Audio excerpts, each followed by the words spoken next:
Oh, we should be live on the internet. Incredible. And I am on the wrong reactive. God damn it. Testing. Yeah. Yeah. Welcome to the one-on-one session provided by yours truly, participating with Dr. Don, otherwise known as Kage, for our Friday campaign. That's me. It is! Oh. Okay, that's gonna be a little annoying to manage. Let me just minimize some screens. I suppose that's the best way to make Streamlabs like not right. Fantastic. So, hello, Jack. Welcome to your standalone bizarre adventure. Thank you. It's nice to be here. Yes. Before anything, we're just gonna go through viewership of the channel trailer, and then we'll dive right back into the adventure. So, let's have a look-see.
And we're back. There we go.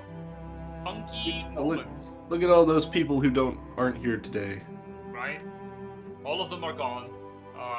You are the star today, and if I was good at my job, or if my laptop could actually handle it, I would have made presets. But here we are. Some of them will be back later today for Most our normal game, but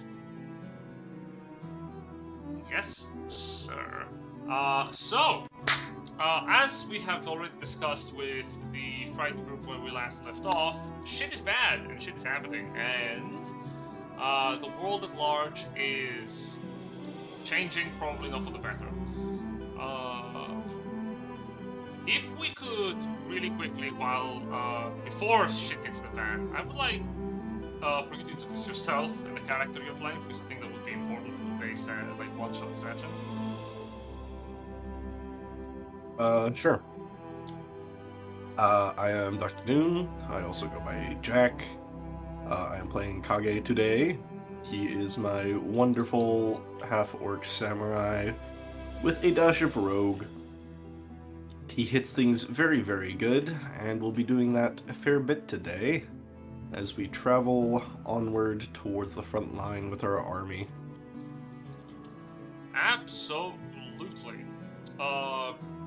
While you're traveling, if you could do me a favor and describe how the travel to the front lines feels, because we haven't exactly described how your army marches and what your idea for your march even looks like. Well, we've been just called to the front lines. It's been happening a few times over the course of our campaign so far, but this one we're actually answering because it isn't immediately after we set up. It sort of just began as like we just like started building mud huts, and the king was like, "Hey, do you have soldiers you could send me?" And we were like, "No, fuck off." But now we have some soldiers, so we're taking those down to the front lines. Right now, it's pretty chill and relaxed. I mean, the sight of just under 100 armed men and women kind of off-puts any sort of aggression you might experience on the road. Very much so. And for the better too, because the dangers that you would face, you would probably need an army to deal with in the first place. And however, for the most part, nothing seems to oppose you. On the travel there, you have your own personal guard that you travel with ahead of the group. It is a good thing to be the one leading the remainder of your company. Do you see Kage? That's a good question. How do you see Kage like leading? Before I say like you are in the front leading, how do you see Kage leading his forces? Pretty much that, yeah. He has his small entourage of people he's sort of learning to trust, the sort of squad captains and everything. But yeah, we're just marching out in front, keeping everyone in formation behind us. It's fairly controlled.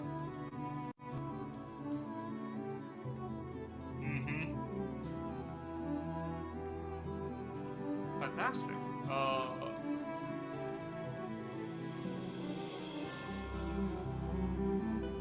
As you make your travel towards Ravenna, the capital of the kingdom, your travel is abruptly, but a little bit short, as quakes from the ground shake both the morale of your troops and your own focus.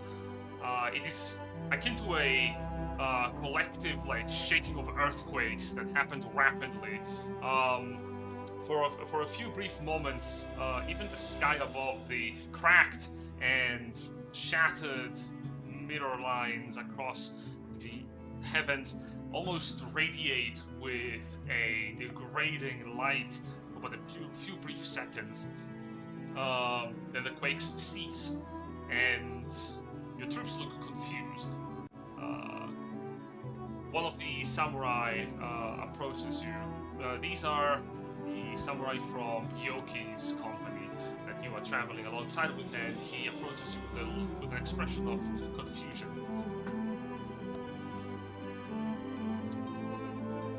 My lord, what was that? Do I know? Probably not. Make a history or a hand check. Sure. I will look through my mental library of things and come up rather short. That's alright. Yeah, it's hard to think like what could possibly have caused an earthquake. Probably a natural phenomenon, if you had to guess. Most likely something passing. This doesn't seem to have done any damage to the road, so your travel should continue without trouble, except... What's your passive perception? 15. 15 is good.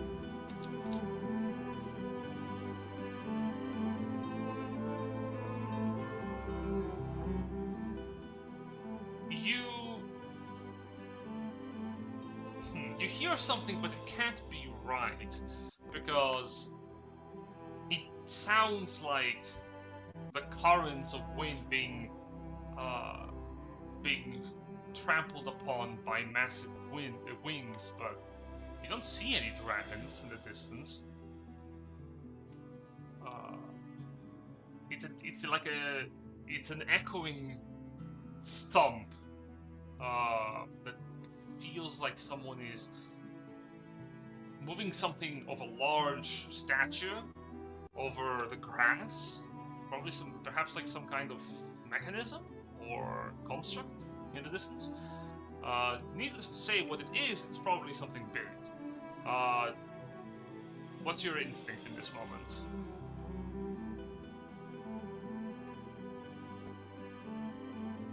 Can I determine the direction, or Absolutely. is it like right ahead, or? Absolutely. You can detect that it's coming from the south, from where you are. Okay, so yeah, just like right ahead of us on the road. Mm-hmm. I'm going to give off one of our signals to sort of split to the sides of the road and just sort of crouch down, lie in ambush. So the entire army sort of just splits in formation and crouches down by the side of the road. Mm-hmm. Absolutely. And we're just sort of seeing what's coming our way. You wait in ambush. Do you have any of your own people close by, or are you like on your own? Imagine I'd have like one or two people. Like he's walking up ahead with sort of. I mean, with the size of the company, it's probably I have like two or three people near me, and they would have two or three people under them, and they would have the individual squads. So Makes sense. Makes sense. Let me put you on a map.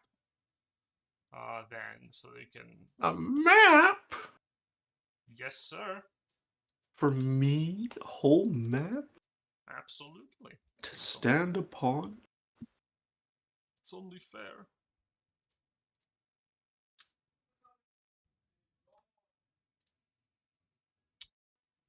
So, as you good and proper lay in ambush,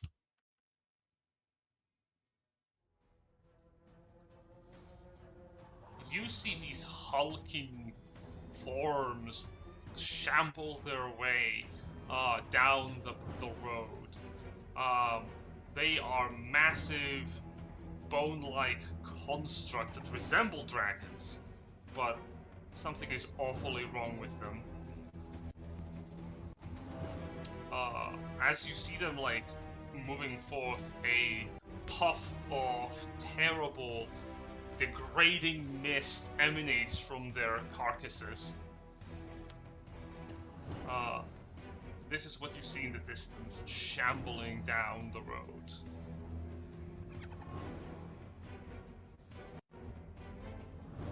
Spooky. And it seems to be moving north. North being left. Mm-hmm. If it has noticed you, it doesn't seem to give bearing or betray that instinct. Mm.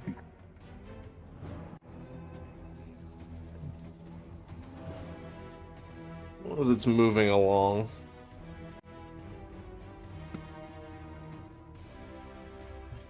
Let's observe the true size of the force that we're dealing with here. Behind it, you see these people are also moving along in unison, except they are flowing with the same miasma, and they appear to be staring over in the distance to the north as they are shambling forward.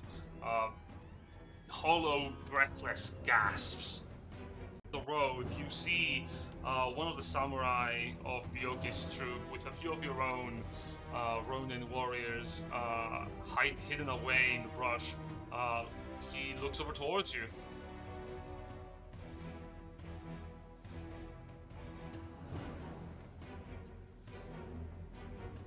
Awaiting orders. Yeah, I'm just thinking about things here.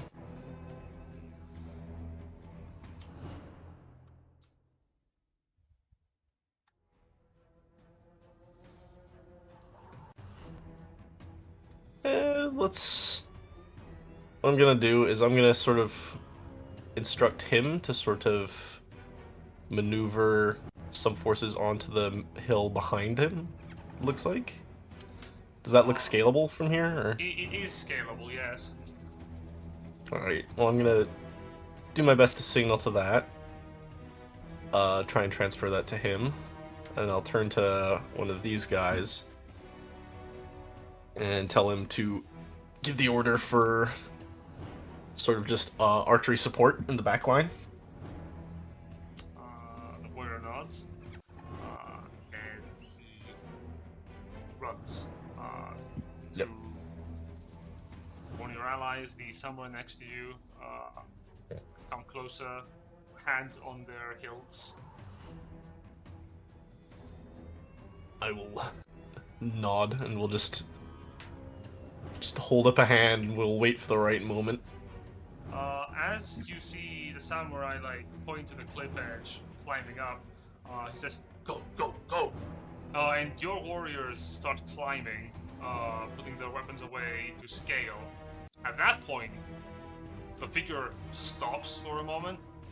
Its march, and the samurai signals to the other running, "Halt! Halt!" It doesn't move. It stays still, and the husks behind it, some of them like shamble forward amidst with the rest. Like this one slams against the back of this monstrous dragon and stops moving the moment it does. Like it doesn't even notice that it's there. That's weird. And as the samurai looks over, his focus there, with your passive perception, you do not see it either. But you hear one of the Ronin say, "Monster! Monster!" And above the cliff, another one of these skeletal creatures crawls forward and opens its maw, looking down at the troops.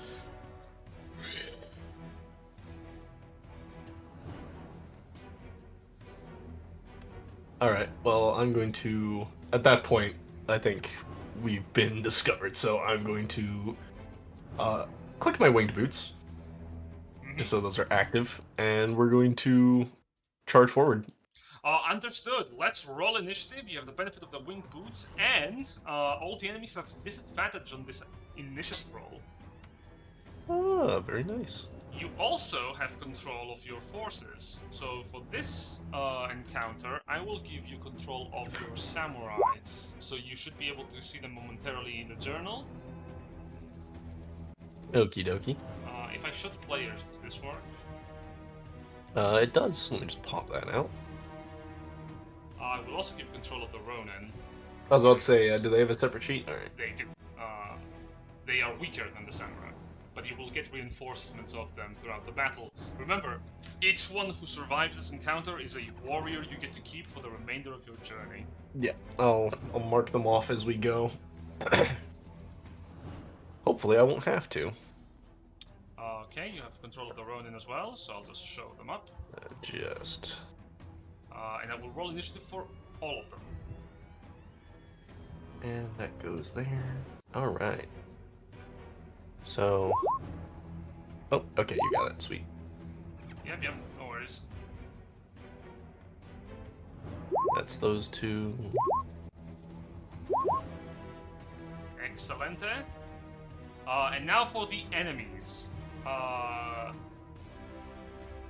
So we're all here like so. God damn it. Yeah, I was hoping it would just do the automatic, but it doesn't, so we roll again. Yep, good. You might have to change that, and the other Death Dragon. Good, very good. They appear to be sluggish and slow to action, even though they have noticed you, which gives you the benefit of, well, combat. You should see their names as well. Good.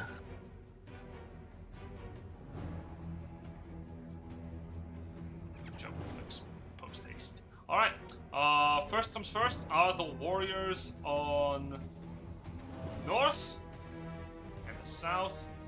So we'll see how they handle. This Ronin warrior begins the encounter. This is the one who's... Oh, don't move over there, buddy. This is the one who spotted the Death Dragon over the side of the hill. That one. Okay. Yeah. So have they climbed up, or do they have much longer to go? They can climb up immediately. It only costs 10 feet of movement to get up the hill. The moment they were trying to start the process, they spotted the creature over the side. Righto. Well, let's...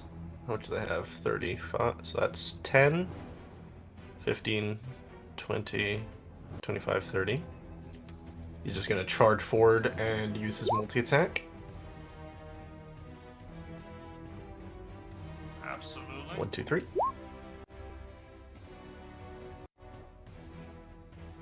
Lovely multiples of 3. Alright. 16, 13, and 19 to strike. Only one of those hits. 19 hits. Roll damage. Okie dokie. 13 is good. Swipe. The creature gets slashed, and as it creaks against the bones, its form barely shifts, as I will reveal the hell of this monster.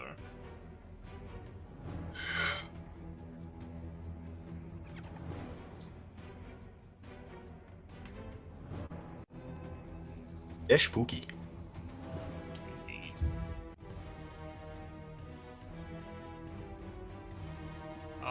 So yeah, 13 points of clean damage. It seems to have barely striked the dragon proper.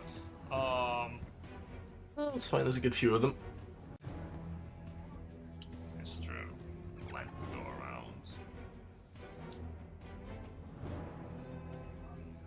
around. That's the turn of the Ronin, or do you want him to get out of danger?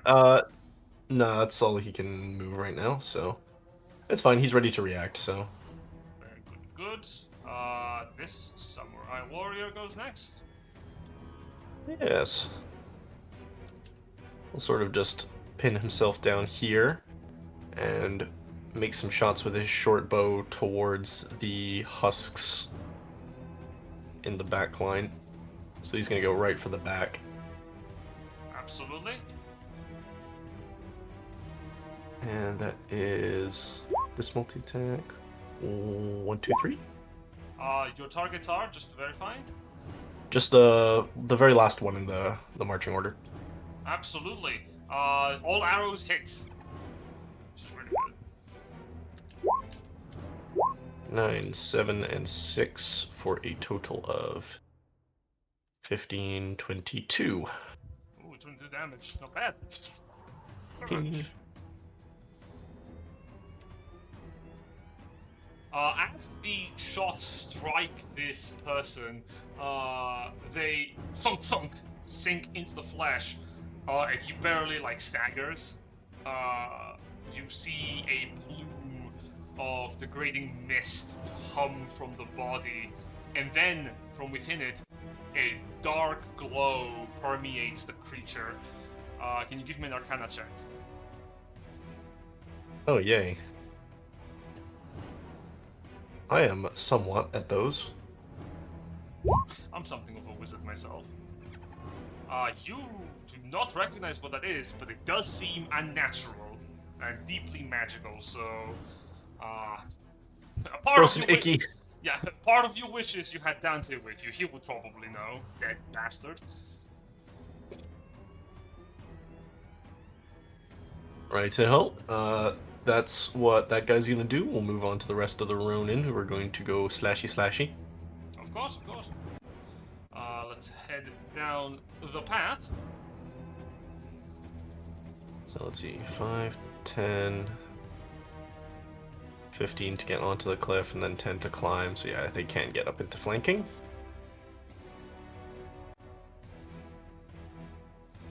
Boop.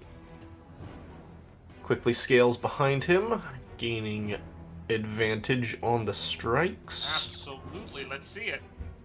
Pow, pow, pow. Ooh, not good. 24 hits. One hit, which though. is good, yes. 12 slashing. Ooh, 12 slashing. Not bad. Tasty even. And the last one's gonna scale and march up into the combat range. Wing. Absolutely. Also, fucking Christ, people. 18 hits. That's... How? They have a +5. Give them a bit of a break. They're trying. Slice. They're not as good as your samurai, your own trained troops, but they are many. They're okay. They are many, which is the more. I'm rolling so many dice. One of them should be a 20. The dragon is struck again. The central one. Yes, absolutely. Now, you may give me just like 1 second. I just need to ban a bot from the chat, if that's fine. Hey. Prepare to get smited, motherfucker. Prepare to get fucking destroyed. Pin this message. No. Go. Submit that code so that I can destroy you. Best viewers, not on my watch. Perish. Kill this man.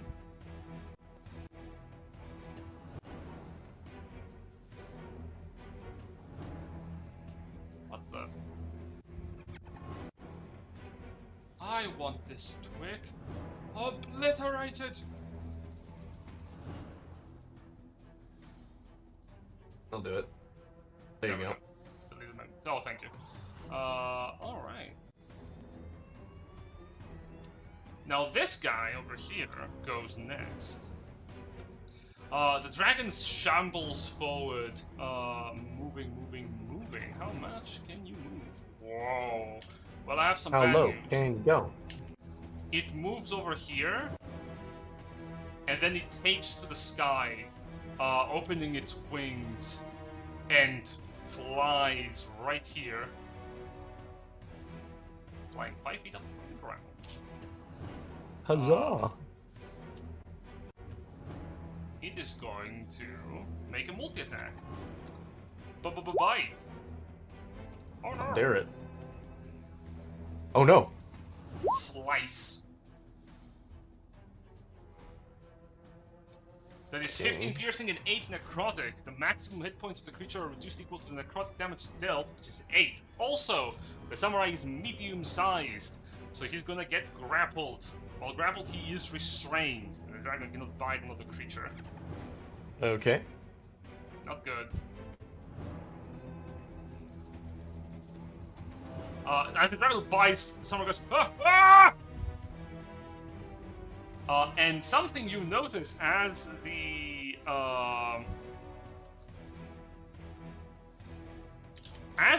dragon bites onto the samurai, you notice that that the warrior before you, his body rapidly ages in the span of few seconds, as years of his life are going to get trimmed away.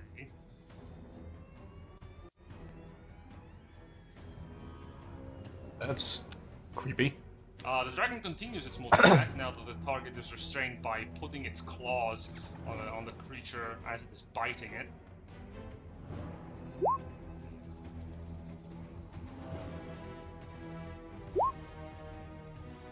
And the crit.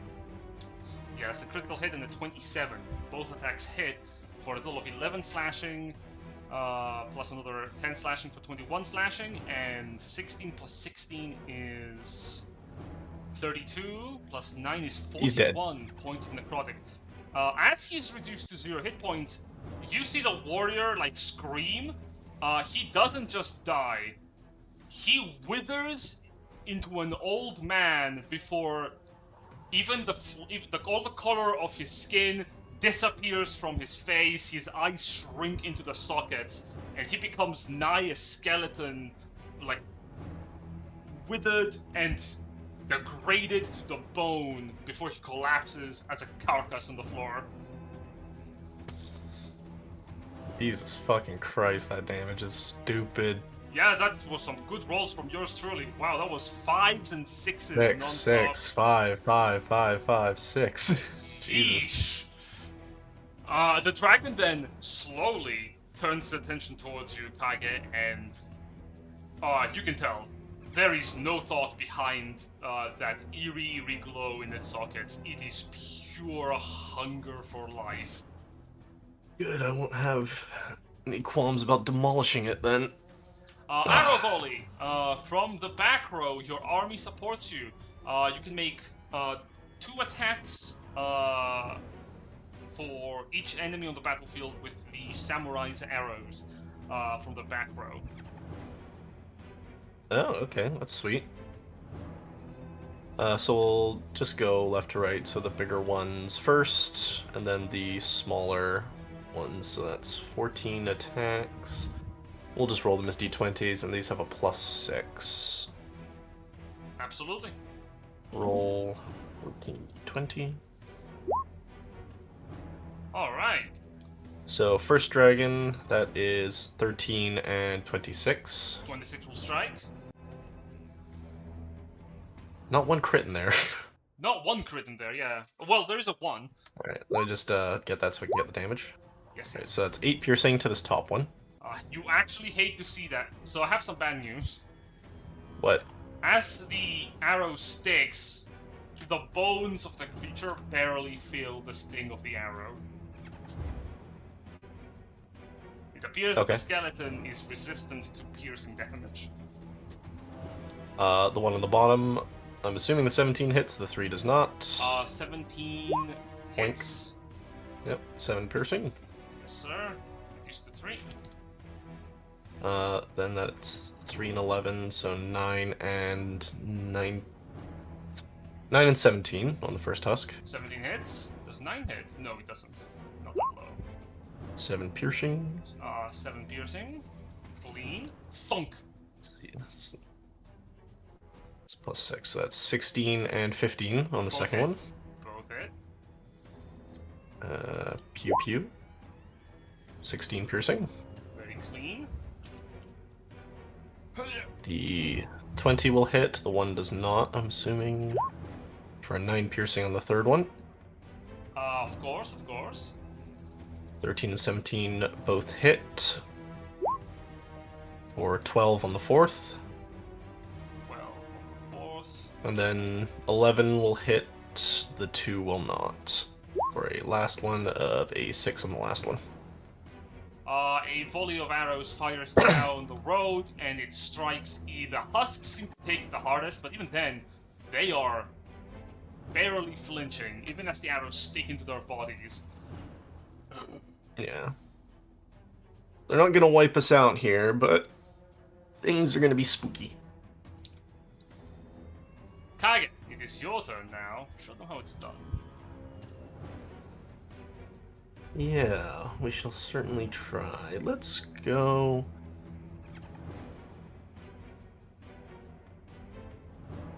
Well, let's try and direct its attention away. So 5, 10, 15, 20, 25, and then 5 feet up. Alright. Boop. Challenging it in the air. Yeah. You leap I up have. and hover. Dragon turns to you. With my shoes. It follows you like a kitten follows the red dot, slowly, serpent-like. And then we'll bonus action a Fighting Spirit in. Get some temp hit points. Get our advantage. And I don't think this thing is going to bleed when I hit it, so we're just going to go for normal, what is it? The other 2 things I have. Yeah, normal strikes, normal swipes. Yeah, brutal and critical range. Right, so that is this one? Yes. 1, 2, 3. Hey, there it is. All of them hit. Alright, so that's 1 hit. And then there is a crit with sneak. And a normal hit. And a normal strike for 19. Oof. Kapow! Swipe, swipe, swipe! The dragon's bones shatter and crack and break. Heavy whiffs of degradation spattering into nothing as the animating curse that holds this creature up seems to barely hold the form that shatters apart. However, the dragon maintains its horrendous stature. A little less because of a little something I picked up with our latest level up, Slasher. Oh, nice! Because I've dealt a critical hit, it is now crippled and has disadvantage on attack rolls until the start of its next turn. Yeah, you can see the bones like sort of be unable to hold the stature of this creature even up in the air. Its movement is hobbled. Its reactions seem even slower than before.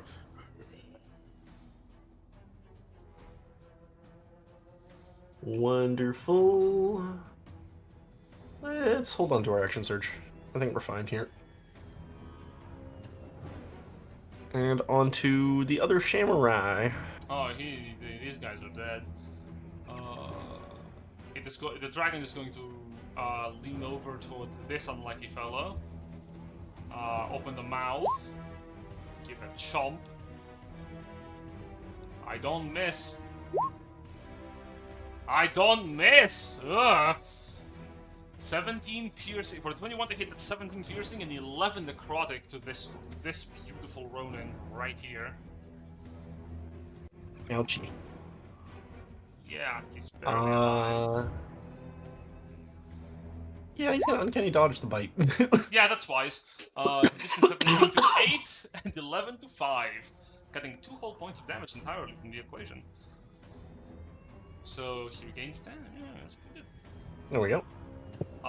Multi-attack resumes. This dragon targets this guy Still grappled, but behind it and swipes with the claw. That does hit these guys. 19 to hit for 21 points of damage. Also uncanny dodging. Wise. So 21 So that goes to 10. Yes. Boop. And then targets this guy next to it, the last Ronin. That's a movie name. With its claw. Black claw.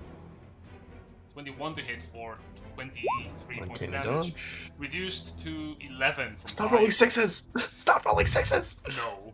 Haha, no. So that gets down to 5, that goes down to 6, to 11. Yeah. All of them, however, even though they survive, already they begin to look a little warier. They're just getting a little more handsome, that's all. All part of the charm. Samurai number 2. Alright. He's gonna reach up and hack at this thing's ankles. No fear. On God? He's gonna Fighting Spirit as well. Doesn't need it, but 10 hit points are nice. Alright, let's see it. He clutches the katana to avenge his fallen brother. And... there you go, buddy. There it is, there's the crit. Critical strike hits, and 24 hits. That's 2 hits. So it's gonna be 9 plus 7 is 16, plus another 11, that's 27 points of damage. Plus an 8 for 35. Additional 8 for 35, got it. Ow! Swipe, swipe! And the dragon seems to be breaking under the pressure. Wonderful. So are we! Now that's not over. Initiative round 0. Oh yeah, these things. The husks move. The stinky boys. Straight up, like Call of Duty zombies, they howl, and as they are standing still, they run at full movement. Dashing forward. That's spooky.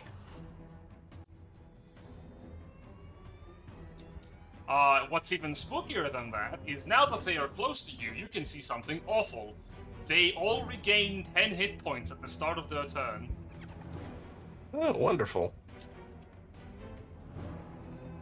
I hate the undead, I hate the undead, I hate the undead. I hate the undead. Yeah, that's gonna be 10 hit points to all of them. Okay. So still a little spooked. Alright, and also, new initiatives are rolled because you have reinforcements. Yay! We love humans.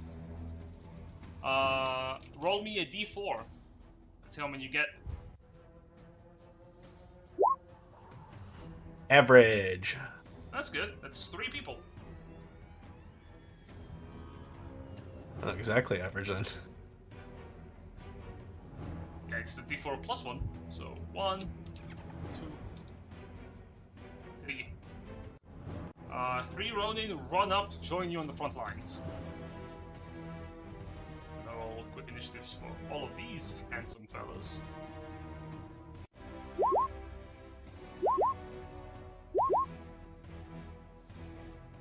Damn, they are speedy. No wonder they're Yep. here first. Oh wow, they are speedy. They literally are at the top of initiative.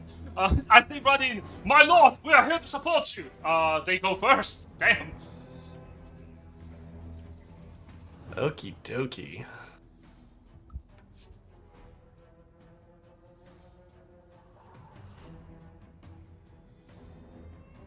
They're gonna deal with the small fry. So which one's first? Top one. Okay. I think technically I'm flanking if I'm here. You are actually. Actually, that's too far to run. I can only get to here. Well, still Shame. engaging. Shame. Actually, we'll move here. Just so the other guy can get in. And 3 attackos. Oh hell yeah. 3 attackaroonies on Shambling Corpse. Jesus Christ. Funnily enough, even with its fuck us or like awful armor class, all of them miss.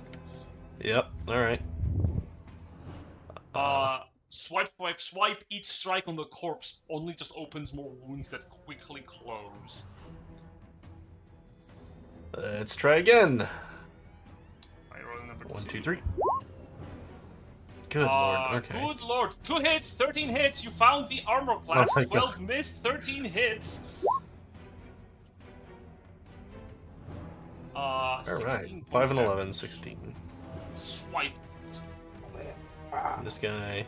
Well, technically he can stand underneath me. I'm hovering in the air. So he It's can true. go here. Yeah, I'll just like move you a little bit up. Yeah, I'll go like here. There you go. Yeah.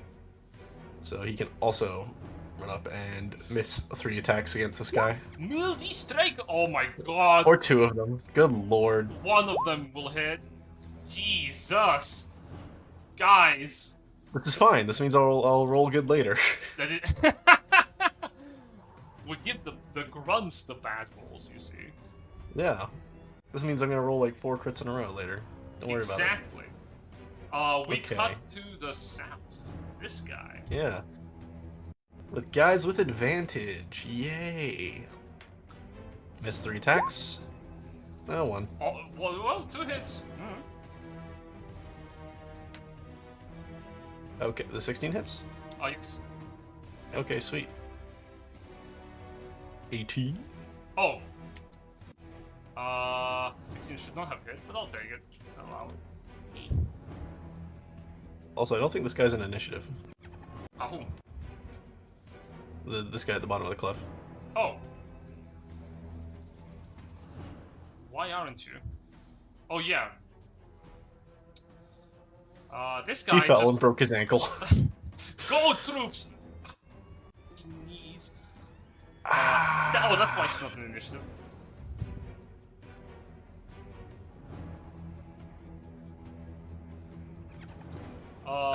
Yeah, he broke his fucking legs. This guy's dead. Correct. So this guy goes next. Guy in the back. Pow, pow, pow. Ooh! Okay, 2 hits. 2 20s at least. 2 hits. It's our lucky day, 19. That's good. And this guy doesn't regain hit points, so once he's dead, he's dead. Swipe, What are swipe! the random knoll noises in this track? It's just it's a decent track, but like I can find a better one if that's the case.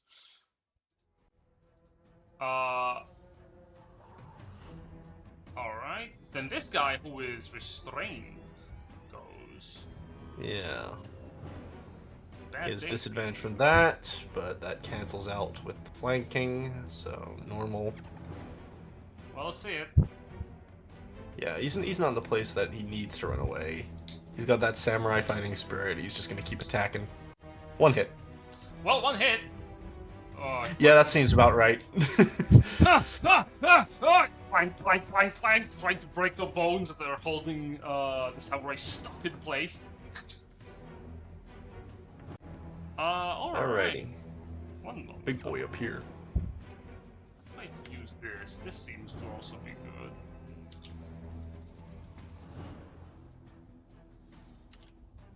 This might be a better track.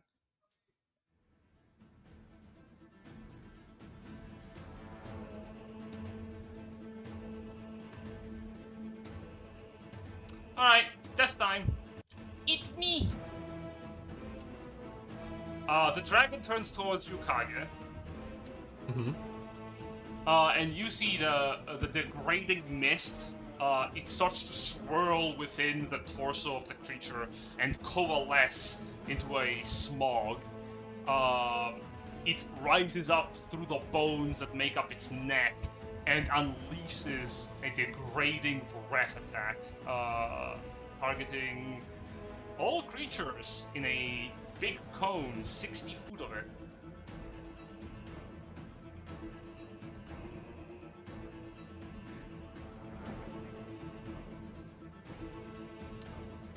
I'll get my cone.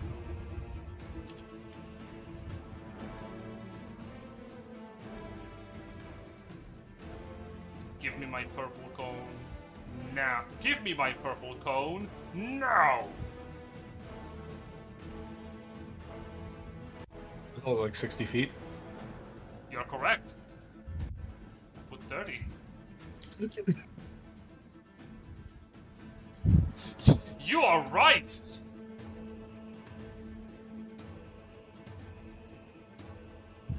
Ooh, just short of getting this one fucker. Oh well. Kage, you and the samurai in the Ronin need to make the saving throws of dexterity. Okay. Well, Okay. Some of us are good at those. There- I make it, and I do not make that. What does that do? I'm just... So You know what? I have Indomitables. yeah, that's good to succeed at. Because you take... Yeah, I saw the laundry list on failed, and I'm like, yeah, I can Indom that. Yeah, so failure, you take 39 points of necrotic, on success, half damage. But failure also, or success, your maximum hit points are reduced by an amount equal to the necrotic damage dealt. In addition, if you're reduced to 0 hit points, you're instantly killed and animated as a degradation husk under the dragon's control. Okay, so that's 9, but I get a plus 14, so that's a pass. Nice! Now let's see if the Ronin Taking succeed. 19. Yes. Let's see. They have a good amount to their dex saves. Yeah. Yep. They are proficient. Dex saves from top to bottom. 1, 2, 3. You No. fucking. What the shit is that? All of them scream in kidding me? unison as they take 39 points of necrotic You have a damage. plus 6. You fucking. And Oh, their hit... God. Now, in good news, their hit points are also reduced by 39, so they don't look like they lost any health. Oh my god. That's fucking horrible. However, all of them are mortally wounded as you notice that... Breath attacks don't count as an attack either for uncanny No. dodge. No, they do not. And they look Cringe. like they lose years of their lives as some of them start coughing and wilting away, withering before your very eyes. A stiff breeze will kill them now. Yeah. I'm gonna keep that for later. But the dragon's assault ends as it breathes its attack. and then it moves. It has 10 feet less movement, at least. It clatters the ground, and from here, 10 feet, it will move over here. With its 40 feet of movement, reduced to 30. Provoking attack. That's three three targets. Indeed. Kage, Ronin, Samurai, go! Strike! One crit from the Oh, Ronin. crit! Nice. Nice, disheveled old man. Do you want to roll the d12 or take the 6? It's not a roll? Okay, yeah. We gamblers up in here. Fair enough. 9. The gamble succeeds. 21 Succeeds from to the hit. samurai. That's a 10. Very good. And then the big boy attack. Show me the money. Show me the Critical fail. As you are assaulted by this breath of terrible necrotical energy, which also reduces your hit points by half the damage you took, so 39 reduced to 19. That's 19 off your max. And in that moment of realization, you look down at your arms, these veins of degradation that pop up from your flesh. You are distracted and the dragon skulks away. Oh no.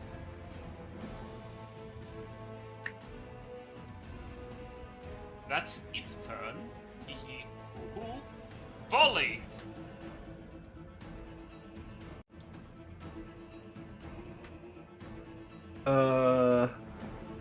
Am I able to, like, direct fire, or are we just doing the 2 on everything again?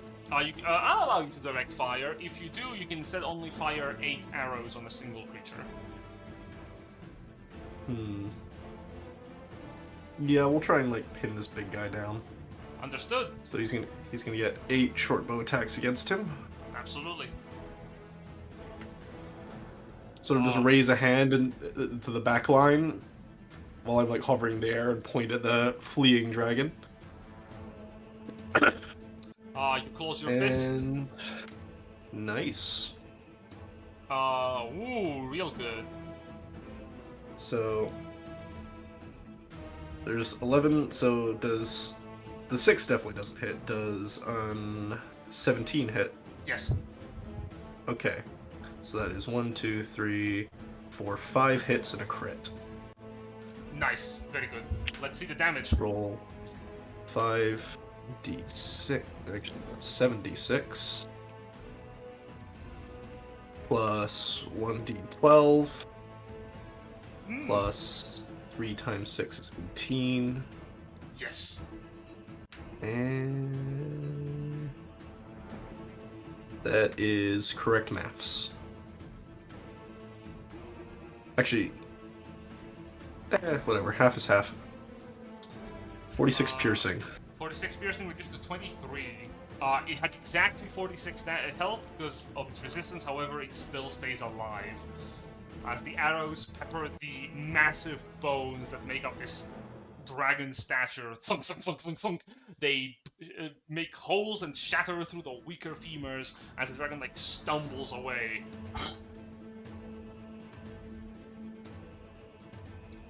It will be your turn shortly. Yes. And it is now. Right. I'm gonna flit 10 feet over here. They reach up towards you to hold on to you. Fighting spirit. Let's see if these fucking things bleed. They probably don't, but That's important to note. Your temporary hit points protect your max hit points from suffering Oh, sweet. degradation. so I only suffer 9. Then Yes. there we go. Yes, that's very important because the damage you take is what reduces your max HP. Yes, not very damage, nice. Not a number I Yeah. want. I've just marked it with like a little minus on my hit point maximum, so that's good. That's good. So we'll try to make them bleed with a lacerating strike here. So lacerate, we'll go for. I always forget the name of the middle one. It's brutal, not menace. Brutal is good. So lacerate, brutal, and sweep. So we'll try and hit both of these things with a swing. 26. Hits. This guy. Okay. Both of them. I'm doing a sweep. Oh yes, of course. Thanks to Weapon Adept Cleave. You'd love to see it.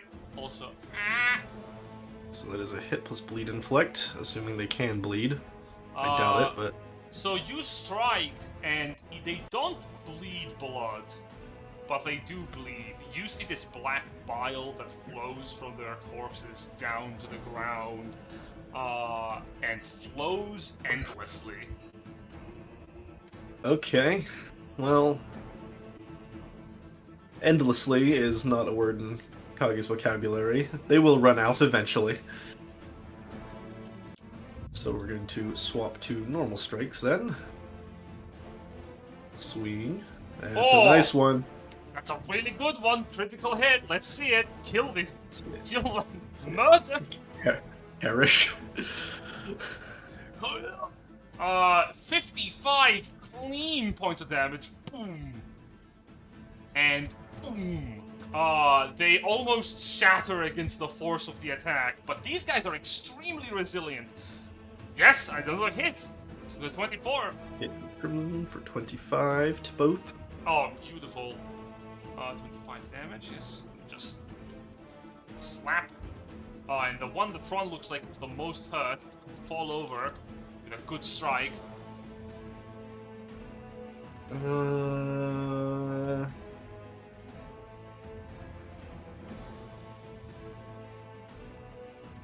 Yeah, we'll action surge. Kill. Kill, murder, death. You'd love to see it. Kill, murder, death. Let's keep the bonus going. 26 on these two. 26 hits. Hit plus Crimson for 20. The one in the front collapses and black bile continues to spill from the corpse, like a fountain, without any sign Wonderful. of stopping. As long as it doesn't explode, I'm happy. Draconian PTSD. Yep. And we're going to get down in the middle. This one is still Here? alive. Yeah. I have mobile. You are mobile, you don't give a shit, understood. Yep. Get fucked. So 2 more attacks. We'll go with a bleed infliction again for half damage. Yes, of course. Hit plus bleed inflict. Oh yeah, So absolutely. they only take 10. All 3 start bleeding. And last attack, another 30. Ooh, that's a good hit. Hit plus Crimson, 18. That's a total of 28 damage. Clean. It really does feel like with an enormous blade you're cutting through the trunk of a chocolate cake that is like hard to cleave through. You are like swipe, swipe, swipe, spinning in place, trying to get all of them with clean surgical strikes. Feels like you're cutting trees with a sword. These things are hefty. They got molasses for blood. Yeah, of course. Something you notice now that you're looking at them, they bear the symbol of the United Crowns Alliance on their torsos, the tabards tattered and destroyed. They bear That's the colors. horrifying. Mm-hmm. That is mildly horrifying, yes. Alright, well, that's all my turn, I believe. Wondrous. Bonus action. Yeah, I didn't crit any of them, so they didn't My get slash or turn. disadvantaged. Kill, murder, death. Kill. You are all dying slowly.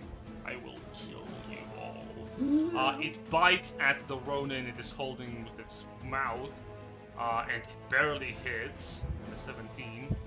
Yeah, just barely. Bite of 87, crunch sound effect.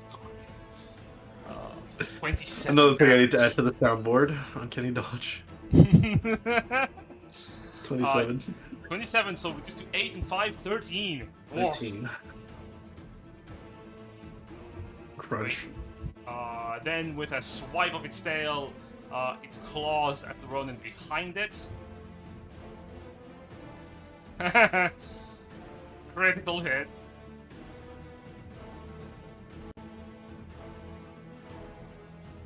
You know the deal. Oh, so that's 6 plus... 12. Yeah, 6 plus 23, which goes down to 11, so 6 plus 17. Uh-huh. 11 of which is permanent. You have no idea what I'm throwing at the party on later on today. It's gonna be hefty. I think I have an idea.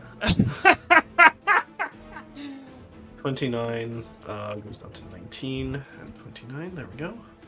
And the last one. Yep, the wants to last double up. one gets splashed upon. Uncanny dodge. I am never missing. Yeah, like, come on, you have to roll a 1 at some point too. I have a +9 to hit. I haven't rolled below a 15. You guys have like a +7 as well. It's just like, ugh. 20 points of damage, just 10s. 5 and 5. Slash. Yeah. I'm reducing their maxes as well, just in case. Oh, it is important, because if you look at your warriors here, they have 6 hit points each in the middle of the road. I'll mark them off in the as like wounded, like on my war sheet. Yeah, they are not going to be useful in battle. They will die. They are casualties. On the first Yeah. strike. Yeah, we'll send them to the healers. This samurai goes next. He want Revengi. Vengi for the betrayed. Revenge. Spirit. 5, 10, 15, 20, 25, 30, 35, 40, 45. Kill! Yeah! And 6 ones, let's go! That would be hilarious. I think those all hit. All of them hit, yeah. Vengeance. Strike, strike, strike, strike, strike. 13, 12, 25, 35 slashing. It perishes, cluttering to nothing. Woohoo! As it falls over, you can see the degradation miasma continues to waft through the creature. Stinky.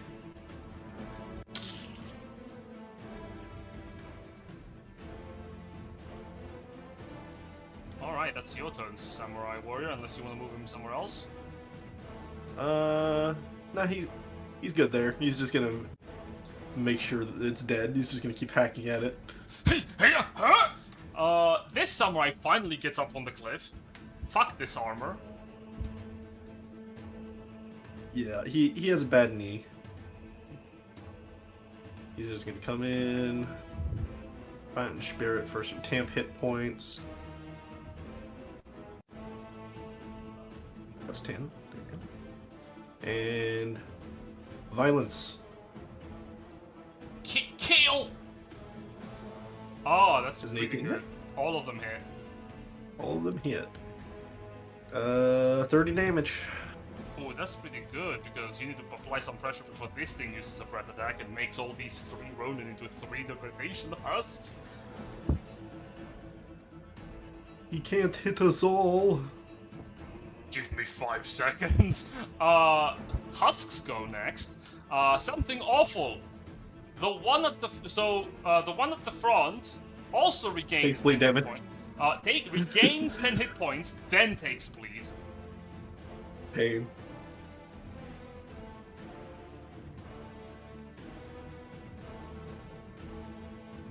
Wait, the one that was dead? Still standing. This one also regains 10, and so do the others. Arcana or religion check, please, from Kage. I am good at neither of those. Then we'll deal with bleed now. Let's see. Undead religion seems more appropriate. That's just an 8. They seem to be regenerating their bodies through unnatural means.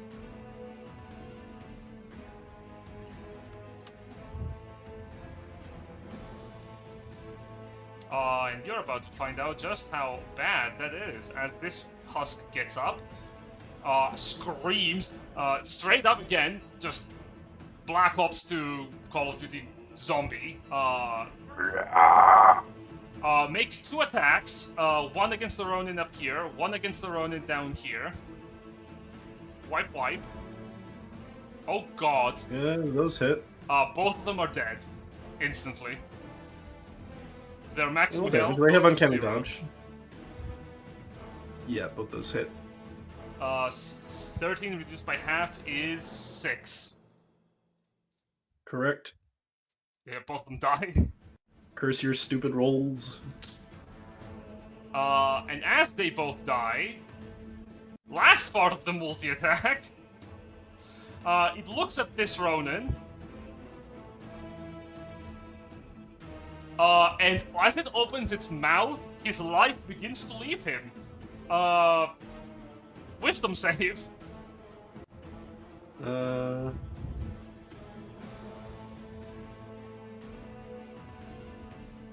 Doesn't have one on the sheet, so I assume that's just I'll just roll the check.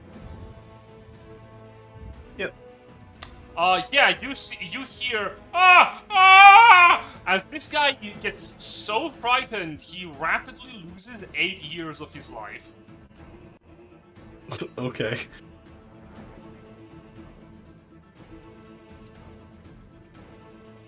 This is like a ghost At scaring you the into start old of age. his the start of his turn. Okay.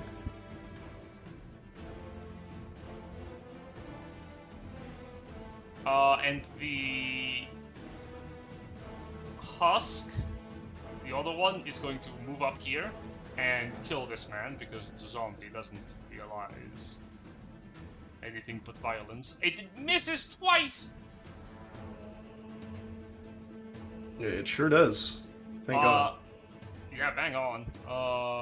That's really good, actually. It looks up at the samurai over there and screeches. Wisdom save. Well, these ones are better at that.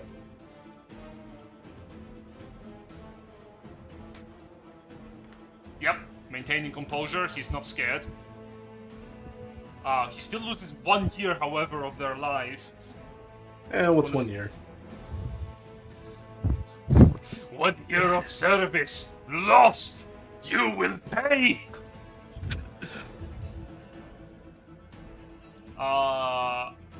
Oh, that's not all of them. He's just gonna hit the sauce a little harder now. That's all. I will have to drink so much harder. These 3 bastards, however, turn to Kage. Actually, these 2 bastards. I'll see how I feel after these 2 go first. So that's gonna be... I thought you said they were zombies. I don't think. I'm hitting them. Funnily enough, they are very dead. I'm just noticing their stat sheet. Bastards have an intelligence of 13 and a wisdom score of 16. What the fuck? This guy's are sentient. Okay. Sentient malice. 1-2 strikes against Kage. 1 hit. If you can believe that. Punched upon. As it gasps towards you, you feel your life fleeting. 1 actual point of damage. 1 actual point of health lost. And it attempts to scare you to death. Give me wisdom save. Yeah. Thank God for Ellen Courtier. Yeah, that's good. I love having proficiency on everything, even though my wisdom sucks. Let's see. DC 15. That's good. It's a literal coin flip. You pass it. You're not frightened. However, 1 year of your life is stolen from you. I don't know how this. Do I have to like make a roll like when I make my characters? Like how? What is my lifespan? We'll fight. Technically speaking, that doesn't affect until the end of a fight, where we check to see like, okay, how many years have you lost of your life? We'll see then how important that is. I'm marking it down anyway. Yeah. I mean, Kage's a warrior. He's expected to die on the battlefield before old age, so. True. Let's see if this happens faster than later. 1, 2 attacks of the second one. Yeah, let's hit. None of them has flanking either. This sucks. I am a master of tactical positioning. 11 and 11, 22, and your hit point maximum reduced by 22. As it basically holds onto you, draining your very vitality away. It's good that automatically updates the life bar with yeah, that's really arithmetic. good. That's nice. I could write 158 as my maximum, minus 32, and it still updates the bar. That's pretty good. Right, I'm gonna have to say that on the session later today because it's gonna be very important. But I need to also see how many we have because I know we're missing out on some people today. It's fine. I'll be a spare body to control someone. Peoples. And then the last one shambles away. Attack of opportunity, please. Yeah, okay. I am killing your samurai warriors. Killing them dead. 18 slashing. Owie! Ow! My fucking knees! They keep on moving, schmoving, and he is going to One hit. give this samurai a hug. 11 necrotic. So that's 1 damage. 1 actual point of damage, correct. And then we're gonna scare the shit out of him. Be frightened. Boo! Boop. Change the token. And where's the button? There it is. Fine. Yes, fine, yeah. Alright, so, end of Dead. initiative. Do you wish to bring more reinforcements? Yes, we're gonna need them. Understood. Roll a d6 now. Yeah, I'm not calling it a retreat, so. D6. 3, so that's. 3, that is 4 reinforcements coming in.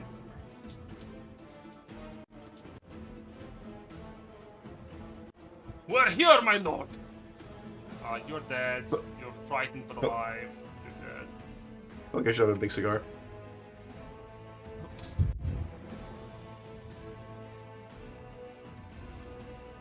Are none of these the good samurai? They're all Ronin. They are all Ronin, so no. I mean that's fair. The good samurai have bows. These guys do not. So. All right. All right, they're already in. Good. Yeah. Oh, there we go. This guy's scared. He's just doing backflip. Yeah. And with that, is the evasive dash meant to be dodge, or is it?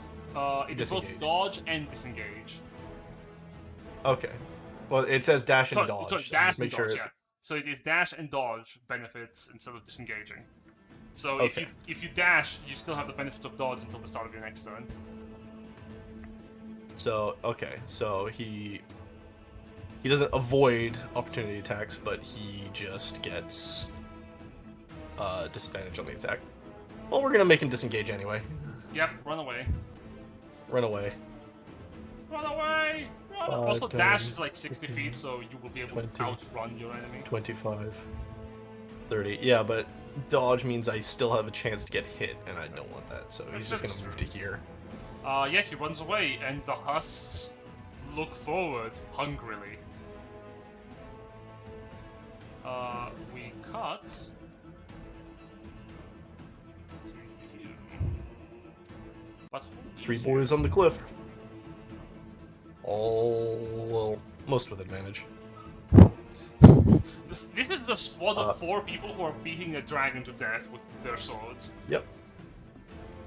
It would make a cool piece of art.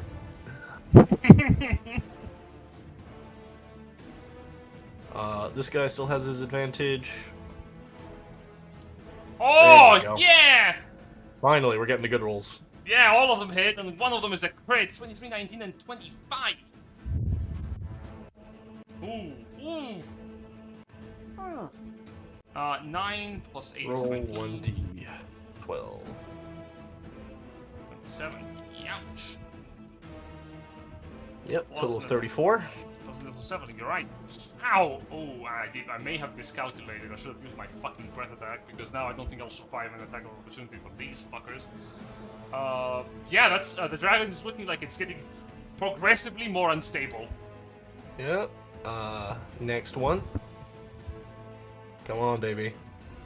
I believe in you, boys. Do they have it? Yeah, that's what They I'm talking have it! about. The boys, they have it! Oh, and those are some good numbers. Oh my god, Those are those some very good numbers. fuck! The heat of Ow. battle's coming in. Ow! 18 Ow. plus 8, 13 plus 1. Ow. 40 damage. Now the guy in the jaws. Come on, you can do it, buddy. Damn right he What? can. What? The guy in the jaws. The 320? 10, 18, 27. No shot! He kills it! Woo! From the dragon's jaws, the last Ronin swipes with the blade, and with the aid of his brothers at arms, they carve their way out of the dragon's skeletal hold, and the bones fall to the ground, unmoving as degradation flows from its carcass.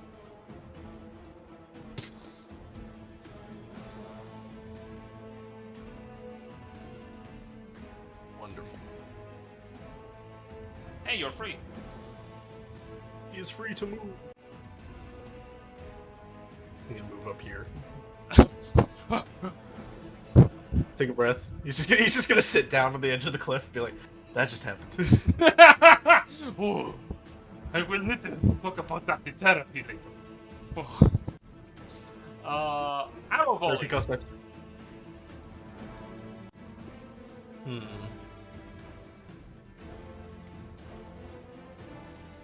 No, there's nothing I could command that would compel them to move, so we'll just do our normal.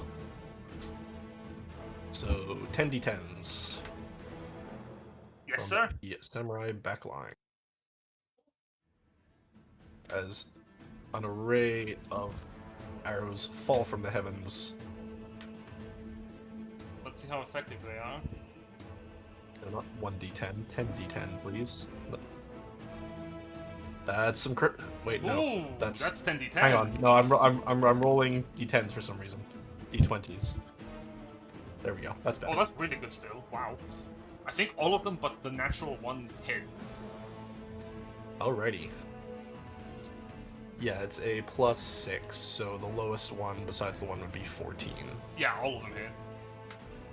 Except So for one. this guy's getting peppered. He's probably dead. Yes, indeed. He has like 6 hit points thanks to the bleed, so he just dies. Yeah. Again. So no, I don't want a crit roll. I just want damage. All right. So one below him When you don't want the crit. takes 15. 15.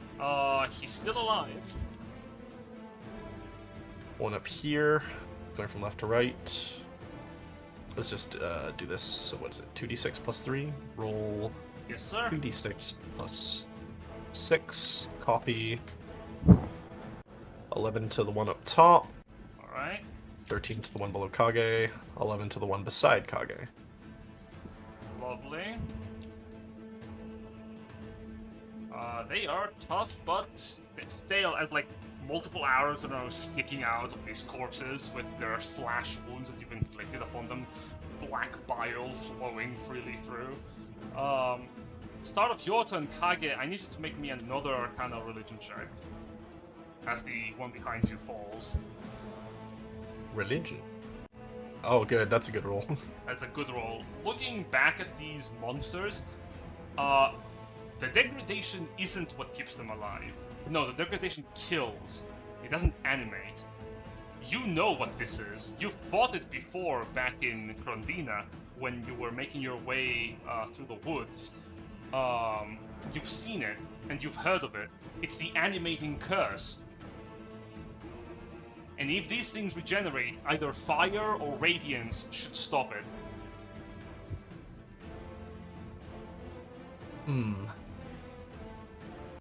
Don't know that I have. I'm all on flaming arrows. Do you have a torch? Not in my backpack. It looks like. You don't have a Tackle torch in your rations. backpack? I have dark sight. Why would I have a torch? Oh fuck.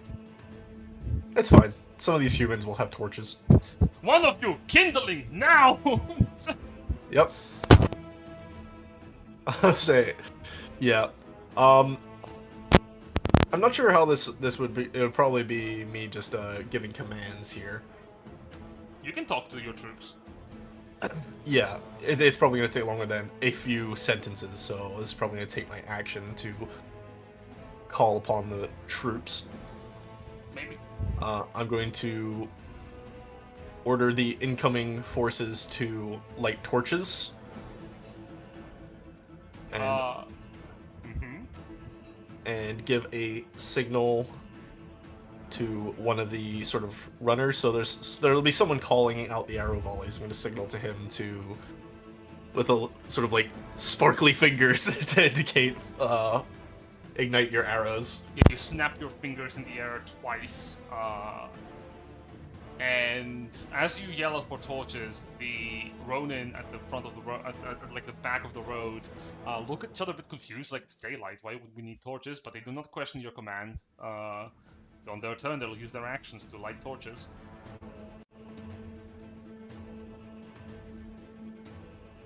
Yes. So that'll probably be my action, just because I'm giving orders rather than focusing on fighting these guys. Right Do I have on. any valuable bonus actions? How much flying speed do you have? 30, because the new winged boots suck. Gotcha, okay. I was so depressed when I heard the 2024 ones, because I got them thinking it would be you get a fly speed equal to your movement speed, but the 2024 ones are just a flat 30. I'm like, Nerfed. oh. Yeah. It's fine though. But yeah, I have a flat 30 flying speed. It's good, it's good. Where do you wish to move? We will use. Actually, do I want to move anywhere? I mean...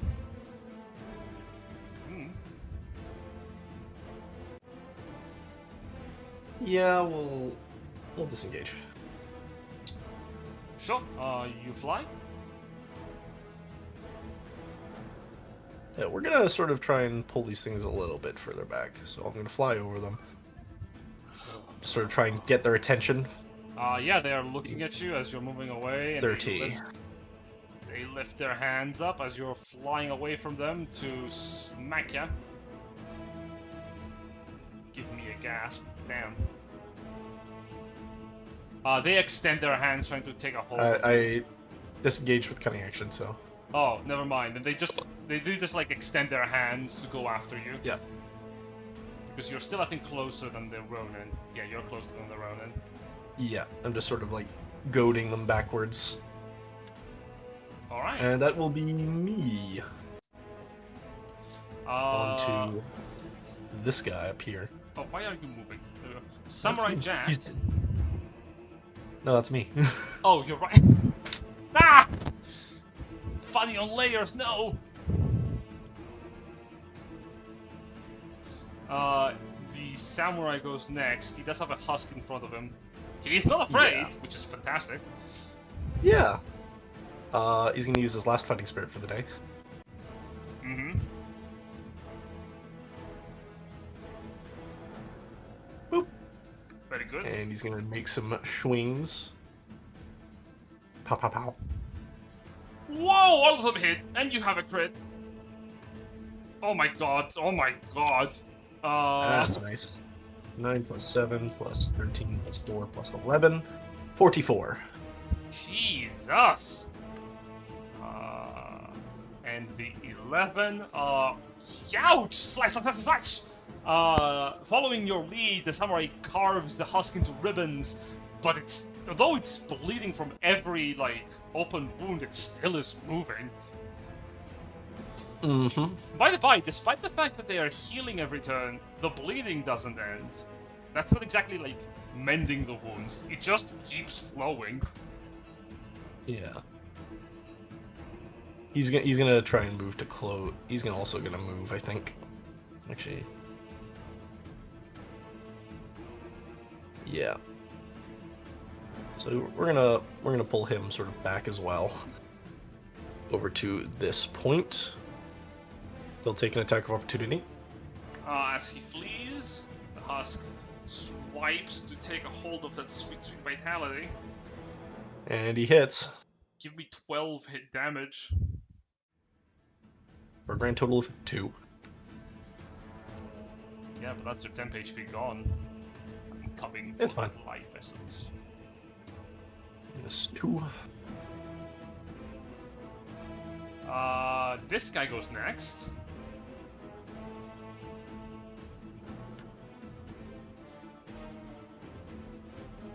Would this guy be equipped with the things to have flaming arrows? I am. One moment. He does.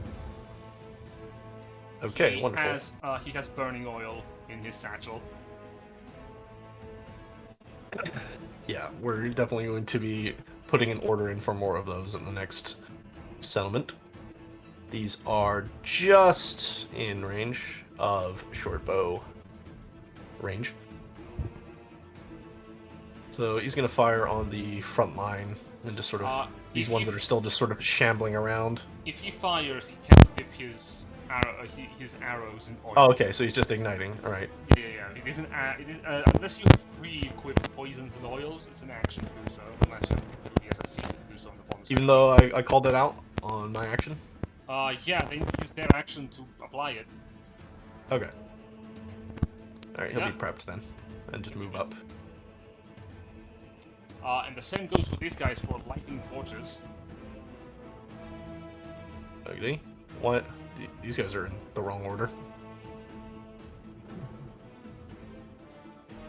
Or is that just going to sort on the next... It'll sort in the next initiative round, I imagine, because these guys entered last.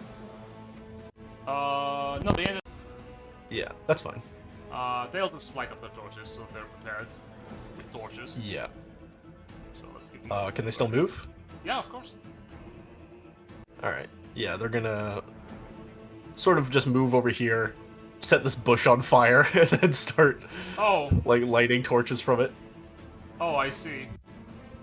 One moment. They set fire to the shrubbery. Oh Yeah. boy. They set fire to the... Yeah, they're just gonna like throw a pot of oil on the ground, spark it, this thing erupts in flame, and then they light torches from it. Quickly, quickly, quickly! Start catching fire, they light up their torches, they look back with sinister intent.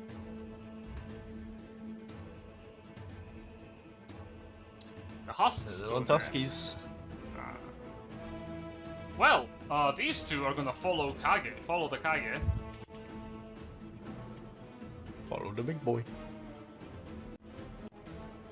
Also, they bleed.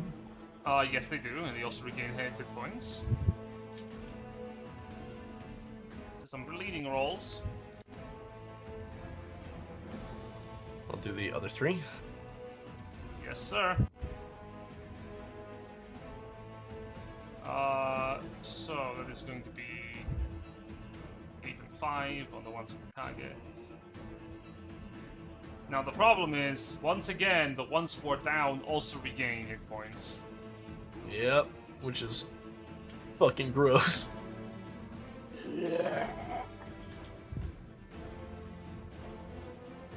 Regain 10 and then suffer 7, 4, and 3. Got it. Ow! Ow!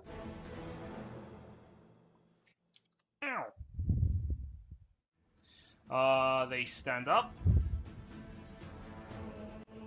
And let's just finish their movement. This one just goes over here. This one. Do I reveal this now? I think it would be good to reveal this because I plan on doing it this session, this upcoming session anyway. These two do not rush the one at the end of the road. They go up to the remains of the dragon and kneel down next to it. They plunge their hands into their open chests and begin to let their own degradation flow into the dragon as the animating curse flows with it. At the start of their next turn, the dragon will regain hit points. Disgusting. Alright, them's the husks. Do you wish to call... sorry, before we call reinforcements, I forgot, they have turns they can do. They're gonna... This guy is going to start smacking this samurai. Give me some smackaroons. 1 hit. 1 gasp for 11 points of necrotic. And then... Boo! Be scared. Be frightened. Oogie, oogie, oogie. Damn it, damn. Then we got to the ones next to Kage. They're going to smack smack.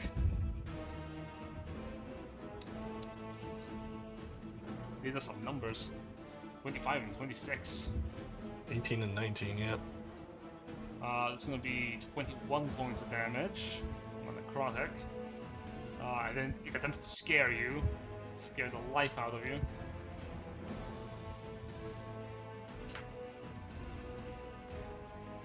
Wisdom save! As it opens its mouth, it attempts to draw out your life essence through your fear. 9 Yes. success. Then the second husk, swipe. 1 hit. 1 smackaroo for 8. Oh, that's a normal damage roll. Nice. Yeah. I was saving the uncanny dodge for a crit, but I'll just take a -4 there. And it is going to attempt to scare you to death. Give me your years of your life. Nope. Now, it is important to mention this as well. Every time you have taken necrotic damage, you have lost a year of your life. Right. So far, you must have lost, like, what? 7 years, I think? Right? I took 3 just now. I took, I believe, 2 last turn, and I lost 1 to... Oh, and these 2 lost lifespans, so that's 3, 2, 8. Yep. You're looking older already. They add up very quickly. That's fine. We're in Magic Land. There's a cure for age. Yeah, there is a cure for age. True. End of your turn. We have the Ronin. Do you want more reinforcements? I mean, at this point, I guess, yeah, the Ronin are still running forward with lit torches. Yes, you will receive reinforcements with lit torches. So roll me a d6. Alright. 2 guys, like, run up the road. As they run up, they yell, "Master Kage! We have prepared arrows with burning oil for the next volley!" Yep, and he's just, like, slowly floating away. Alright.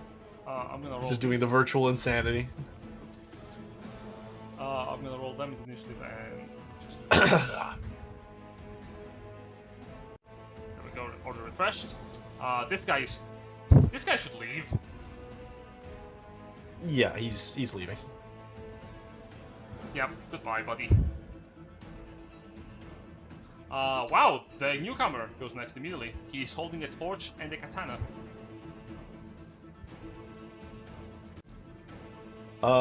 What do torches count as? Is it like a club? Kind of. Except they deal 1 bludgeoning and 1 fire damage.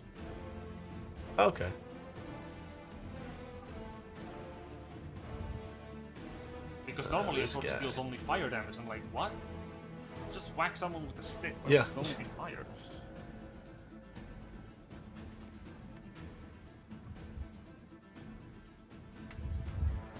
It's not quite enough to reach these guys. So these guys will evasive dash up. Alright, let's see them running. Run for the So hills, they have a movement of boys. 60, so that goes there. Boop. So he is also dodging. Yes, sir. What's a good thing for that? Oh, it's the wavy. Wavy's good. Have haste. Ooh, remove the riposte. Alright, yeah, he's evasive dashing up, so that's all he's. So he'll have dodge if anything turns to fuck him up. Absolutely. Who's next? Oh, Dragon Squad.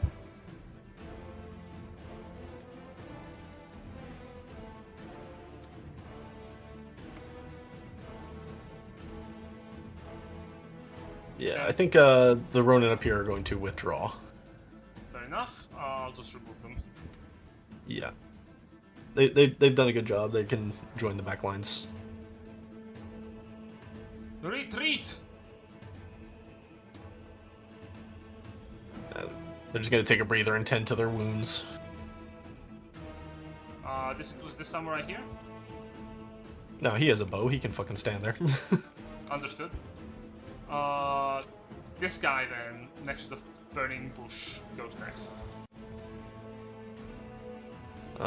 Same as before, they're not really in range for anything, so they're going to evasive dash up. Of course, of course. To here.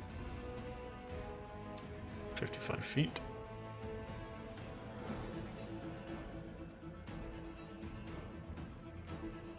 This one is going to move up to here with 50 feet. This one that just entered is going to move with his buddy here. Absolutely. They run This up. one has 50 feet to move here.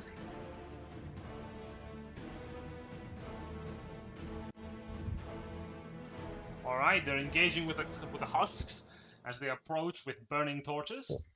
Just marking. The arrow volley comes down. Alright, this is the important one. A little Roll. smokier than usual. Indeed! Barbecue. 10d20. 2, 4, 6, 10. Yep. Hit. Ooh! There's a 6 plus 6 hit. Or is it 12. 12 misses. Do they have a plus 6 to hit with their bows? They do. Damn, that misses. 12 does miss. So 7 hits. So Okay, that's fine. As long as we get 1 hit per target, that's fine. Yeah, you do get 1 hit per target. So So as usual, from left to right, this guy gets hit with 2 attacks. of course. Wait, hang on. So 2d6 plus 6.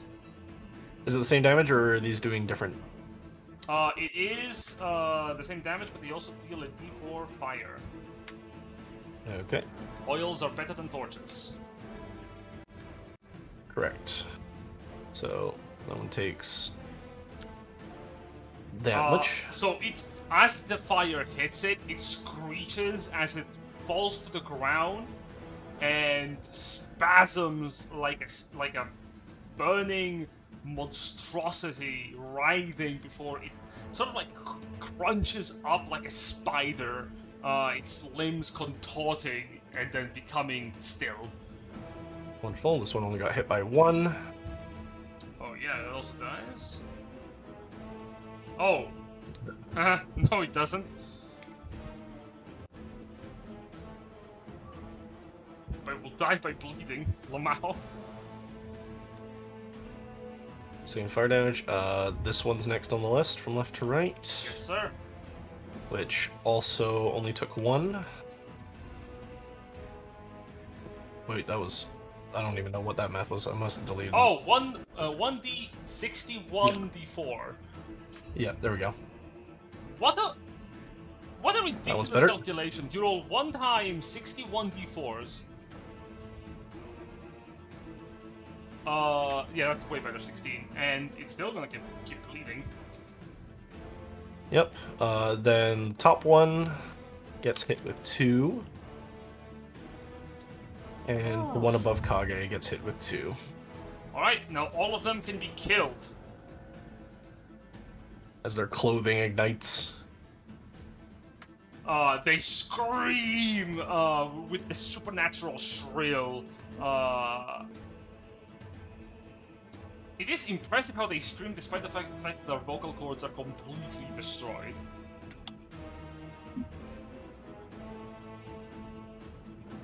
As the volley finishes firing, this guy is like, guys, wait for me!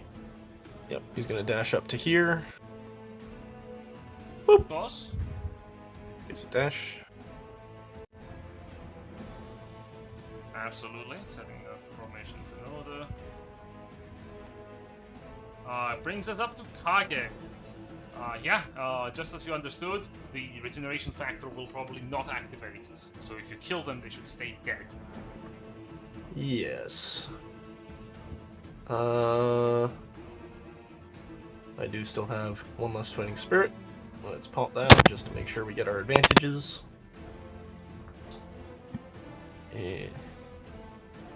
And swing. So cleave. This is cleave, brutal, critical range. 21. Oh, that hits. Hitting crimson. Ooh. 20 points of 25. That also hits. Crimson. Ooh, that's also 17. Bad. Are you still up? 17 on that one. Yeah, they're still up. Okay, one more. Hit crimson. 16. God damn it. Whew. They're still standing. Swipe, swipe, swipe!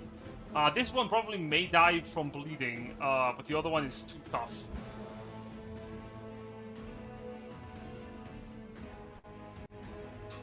Wonderful.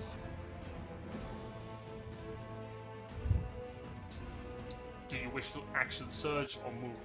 I don't have another action surge. We're gonna sit here and just fight. You hold your ground. The samurai at the top readies his blade. Yep. He's all out of fighting spirits, but he can still hit things. 1. Nope. Ew. Crit. There he goes. 7 plus 4. And he goes down, and as it does, it like writhes and screeches before it ceases to move. Yeah. I don't like what they're doing to this dragon, so last attack goes here. Damn it. I would get the dragon up before it died. 9 slashing. Yeah, it dies. Oh, thank God.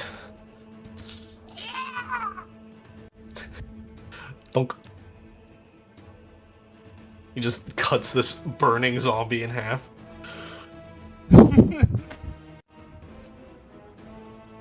Flop. Collapses onto the ground with a terrible squash. This guy, I will not lie, this one samurai has been carrying really, really well. Oh yeah, he's been doing good. This guy's gonna run along sort of the edge of the cliff face over to here, and that's better range for short bows.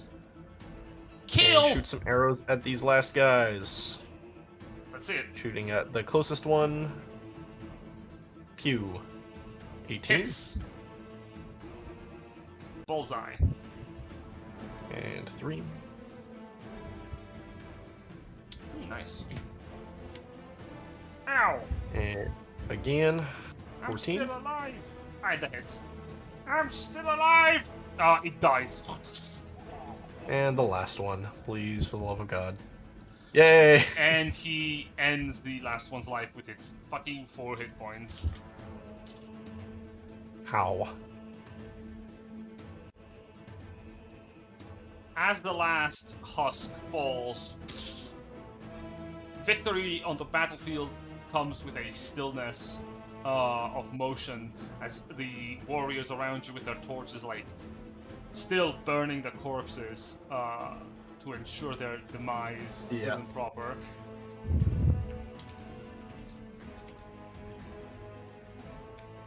Alright. Total casualty toll. We lost 2 Ronin.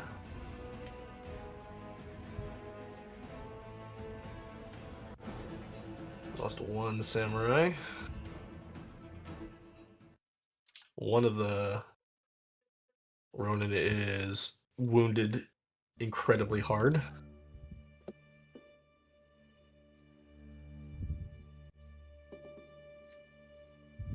Three Ronin taken an amount of slashing damage. Slashing wounds. This guy's a little grizzled, but he'll be fine.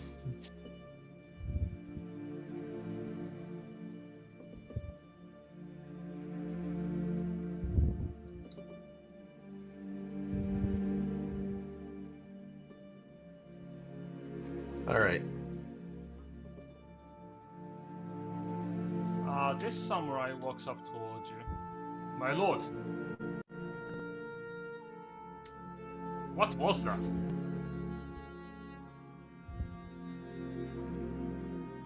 I'm gonna look down these things. I'm not too sure myself. So he just kicks one of the burning bodies. At least they die. Swivels a bit. Yes, but what are they?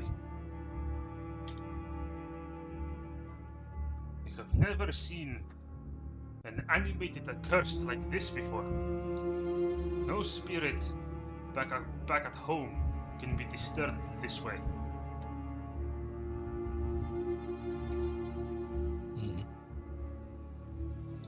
Perhaps someone at the capital will know. Should I tell the lads to keep burning the torches in daytime then?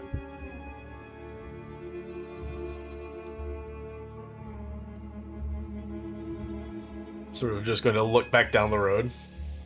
It seems to be clear. Yes. This far out, I don't expect we'd see more than a patrol of this size. Worries me is where they were going, this road. This road leads up to the river. They were heading not to their direction did not head towards the bridge that we came from, however. They seemed to be going almost towards the Golden Landing. And as he speaks, can you give me a perception check? Perception check, you say? Boop.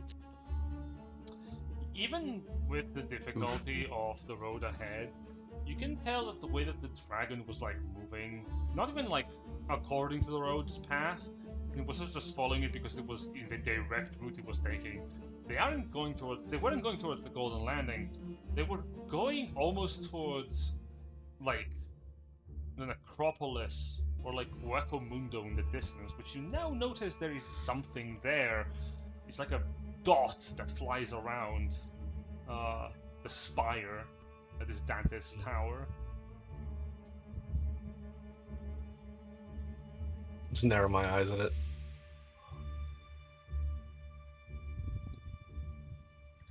Do you believe this to be an ambush against us? Do we be worried?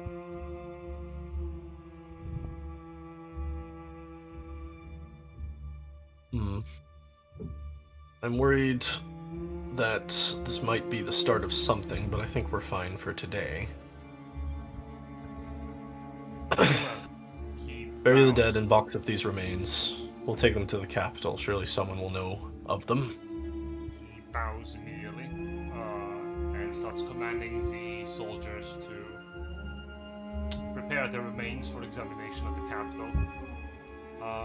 Some of them, like, from their backpacks, take out small hatchets and start cutting nearby trees to make the equivalent of, like, tourniquets to carry the bodies on. You mean like sledges? Oh yeah, sledges, sorry, but... Or toboggans. Toboggans. Yeah, they make toboggans, there you go. Yeah, just like small, like, sort of planks and stuff. Mm-hmm. Yeah, so a small setback. So yeah, we have 3 dead, 4 wounded, 1 rather seriously. Most of the army is intact. We will continue marching onwards.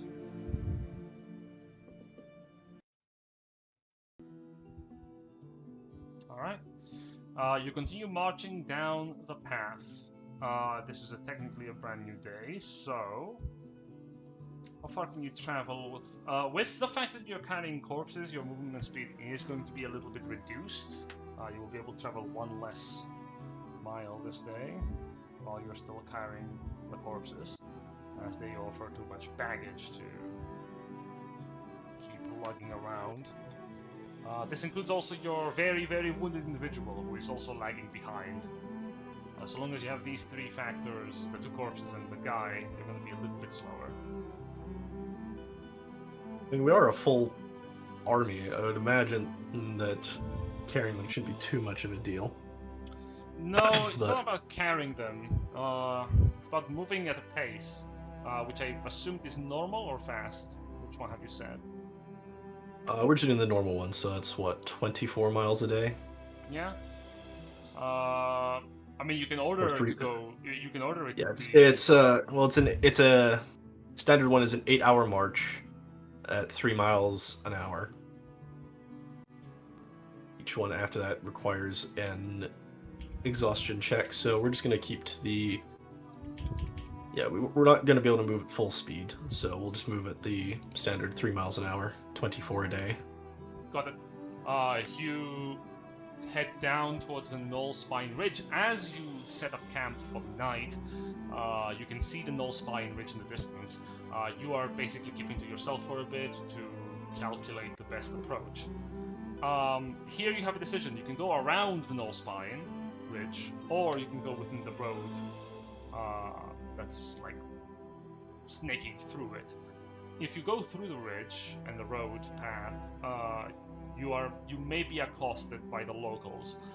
Maybe you're a big army, and them attacking you on full force is impossible, but they could raid you to like skirmish you, pick up on your wounded and use them as supplies.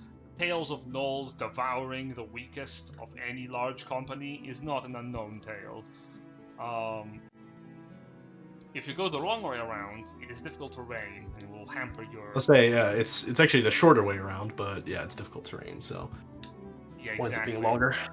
It will take you longer to go around by the fact that there's no road built in between. Which, granted, looking at the path, is like, why the fuck haven't they built a road here?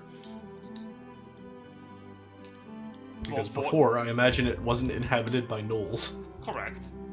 You're very correct. In fact, before it was inhabited by people.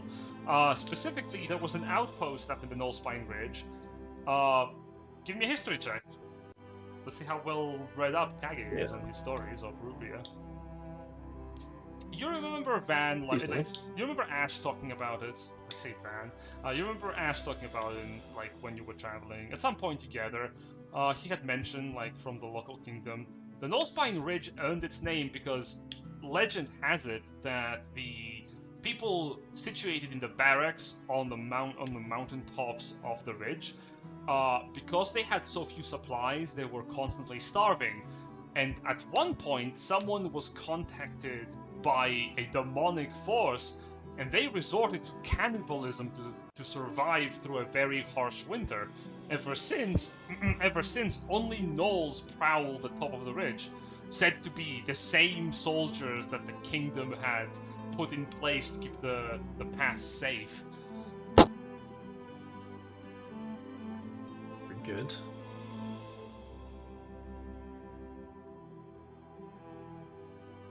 Regardless, that's local rumors, so, you know, you could probably use this to your advantage. If they still have, like, a semblance of humanity, you maybe could convince them to let you pass by. Even then, moving at half speed is not terribly bad. It takes 3 days to get to that point. 1, 2... So it'll add a day of travel, but it's the safer route. Absolutely. So you wish to go the long way around? Yep. Yeah, so we had a day of travel, but that's fine. So it'll take 8 days to get to the capital. Understood. On your way to the capital, as days pass by and your army marches, you'll receive likely a message from your companions. Kage, we need your help. If you would like to come by, what is Kage's response? Well, he just says, I'm on the march to the capital. I imagine they can handle themselves. They know where I am. Of course. Unless they're truly battered and bruised, which we won't know until later today. Yeah. Absolutely. Are things get a long rest in? What's the deal with the hit point maximum? Oh, that does I know refresh. I'll say, yeah, I know the aging is permanent, but I don't know the hit point maximum. Both the hit point max reduction and the... So, fun fact, the hit point max reduction does not refresh on a long rest. You need a casting of magic to get that back. The aging is permanent. Unless someone wishes for you to get young again, that is just years of your life you have lost. Alright. Well, let's have a look-see, so... I cannot wait to kill Benevolt by old age. While we're in the capital, we'll, get more provisions for the army. Of course. A week has passed. Do we want to resolve a bastion turn for finances, or...? Let's resolve a bastion turn. I think that's fair. We cut back to your bastion. You're not there to give it orders, necessarily, but you can still issue them through your subordinates and by sending a message by messenger bird. Yes. That's why we have them. That is why I bought them. Remind me, if I refresh the Bastion's barracks, do they... and would that just mean I don't have... And if we return, I would just have to dismiss anything over my capacity? If you return, you will have to dismiss, yes, if you have, like, overcapacity. Okay. Well, we have enough Bastion wealth to actually upgrade a barracks, which is nice. So, I think we can do that. So, we're going to set people to... We're going to set the Bastion facilities, the barracks to recruit, and the storehouse to trade. Ooh, good. So, that... where are my facility buttons? Special Bastion facilities. So... Barracks and storehouse. There we are. So we have that one and that. So on a trade of that, I get that, which is enough to enlarge the barracks with a nice, tidy retainer. Hey, it's me. So the Bastion wealth increases by a commensurate amount. Trading in precious metals, mainly. Gold and platinum. Likely for At this... Yeah, at this level, that's going to be the main thing, is dealing in sort of metallurgy. Gold, platinum, steel. Of course. Understood.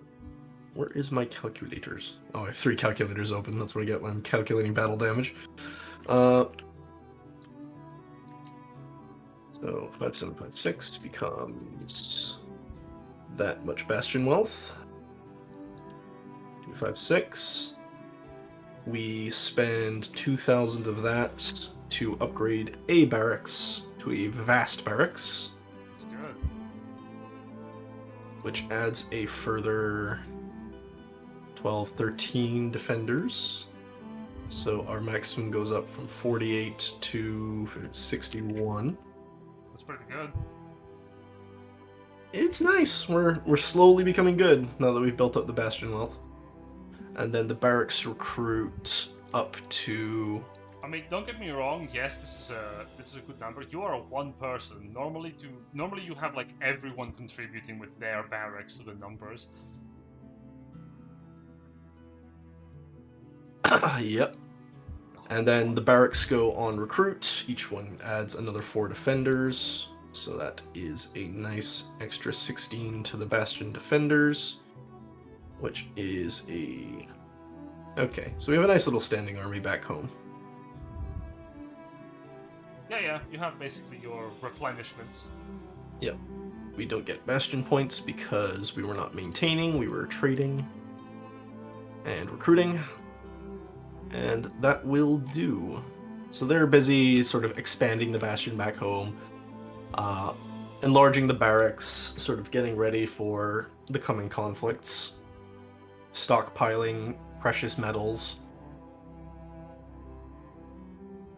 Nice, good. And as we approach Ravella, let's see, we had... Yeah, so we have myself and 3... Actually, yeah, myself and 5 of our soldiers take max HP damage, so we're going to find some sort of cleric. Also to talk to about these undead. Yes, so... there's plenty of priests within Ravella that actually... We could go talk to the Archbishop even, yeah. Yeah, and if you want specifically the Archbishop, he will answer your call because you are one of the heroes of, Rubria. So... actively saved his life from Big Man with Mace. Yes, actively saved his life also from dragon corruption. So he has even more reason to specifically answer your call. Yeah. We'll send the 5 Ronin... 4 Ronin and 1 Samurai to get Greater Restoed, so they are back at full strength. Of course, there is a cost to that. Yep. 100 gold pieces each. No, there is a cost of spellcasting. Is that not 100 gold pieces each? Is it even more? You wish. You do not need to provide just the material components of the spell. The spellcaster granting you the spellcasting service also grants you a penalty of cost in the form of how powerful the spell slot is. This is a 5th level spell, so that's going to be 2,000 additional gold. Because of who you are, you get a hefty discount of at least 50%, so that's going to be 1,000 gold pieces per casting of Greater Restoration, with the components included in the cost. Per casting, okay. Normally it's expensive to get these kind of services, but again... Normally, this wasn't. Yeah, you aren't just nobody. Right, well, my Bastion's good for it. Instead of doing the full 5 then, we'll just get the guy who got reduced to 6 HP. The rest should be fine. They took light damage. As for your and your troops aging, the bishop has no way of reversing that. Yeah. So yeah, these guys are fine. So we'll treat the guy who's like literally on death's door. He's looking very frail with 6 maximum hit points. Of course. We could just retire him and send him home, but we'll treat him right. We have the money. You very much could have gone like, well, you've served. What? Go. Yep. You're no longer useful. No, he's a good boy. We'll do that. We'll keep him healthy and reduce my... And we'll send for payment from the Bastion. Should arrive soon enough. Yep, they accept your word for it. And then we will go see the Archbishop about these bodies. So we'll bring a small entourage. It will take him a day to inspect them. That's fine. We're basically getting supplies for the road ahead, making sure everyone's fed, treating the severely wounded, including myself. Of course. Now, needless to say, as you are in the capital, you will learn of this firsthand, there is a supply shortage, as a lot of supplies actively are being taken to the front lines on the request of the king. So there's not many to go around, and the capital is in ruins.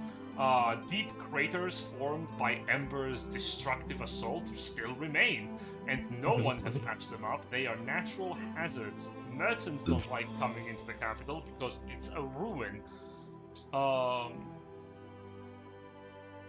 Ishgard got you. Kind of. There is one thing worth stating, and that is that there are people willing to work for military service. There's mercenaries abound that you could hire to add to to bolster your troops numbers. In addition, we'll get to that in a second. Just because we're going with supplies, we're going to the front line. Is there anything like that's going there already, or there is a caravan we could attach to? Not in the route you are taking. Not from Durabane.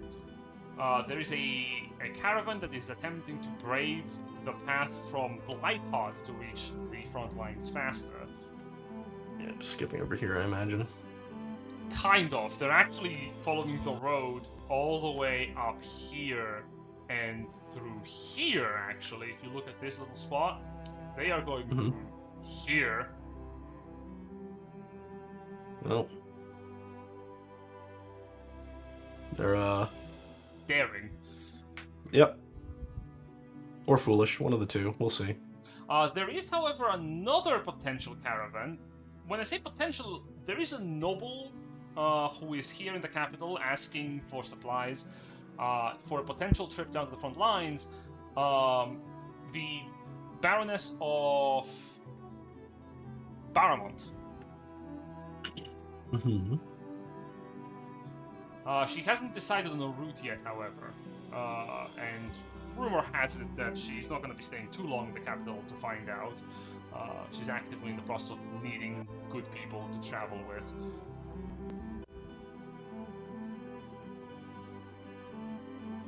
It's up to her if she wants to sort of run with us. We're not going to charge her anything. You want to talk with this individual? I mean, she knows we're sort of moving out, so. She does, technically, by virtue of you making a statement. We're more of the fact that nobles come and talk to us. Yeah. All right, I'll roll for it. See if she cares enough to reach out to you. Yeah, it does. You receive a summons in the form of a major domo coming to ask for a meeting to be situated between you and the Baroness Jacquette Baramont. I'm gonna roll a history real quick. Okay, I know a little bit. Like, so what is sort of the aristocracy of Baramont like? Oh, she's a baroness, similar to how technically the noble house of Bernith Lion is headed by a baron, so does Baramont is headed by a baroness. What you know about her, and the way that she's running her noble family, is that she's rich. She's an old lady, human. She practices archery. She used to fight in the war with Hagrid when she was a lot younger, like straight up a teenager. And she's one of the oldest members of the nobility still alive from the king's prior reign. What you know about her is that she has an outgoing personality. She's known to go for hunts and specifically strolls around the countryside. She remains mostly on her lonesome with her hunting hounds, though as of late, you know, since Baramont has acquired the Griffins of Hawkmere, the Baroness has been seen also tending to those beasts. She has her own private mounts and such. With a 14, is there something specific you would like to know? Because I don't know if I can give you much more than that unless you're looking for something specific. Well, I'm just saying, like, Baron's a very sort of low royalty rank. I was wondering if there's anyone sort of above her, or if she's just in charge of Baramont. No, there is not someone above her per se. She's a baron by virtue. So that's of just her little fief. Okay. Yeah, it's her own little fiefdom. And technically, she's responsible for the aerial cavalry of Rubria, which is a high honor for a baron to hold. I would imagine, yeah. And like, what of like Barramont? Like, is it primarily sort of like my bastion, where it's just sort of a military training ground? Like, do they have a specific trade? Barramont or is a craft? military. It's a military training ground similar to your own, except they specialize in archery. They have the finest longbowmen in all of the United Crowns Alliance. That's an impressive feat. Yeah, they take pride in their skill. That is partially why they have the ability to pull as much sway as they do. Many of Barramon's nobility technically are specifically encompassed by very, very capable archers, with the Baroness herself being one of them. There are tales of people, similar to how most noble houses have knights, Barramont has very, very, very renowned marksmen.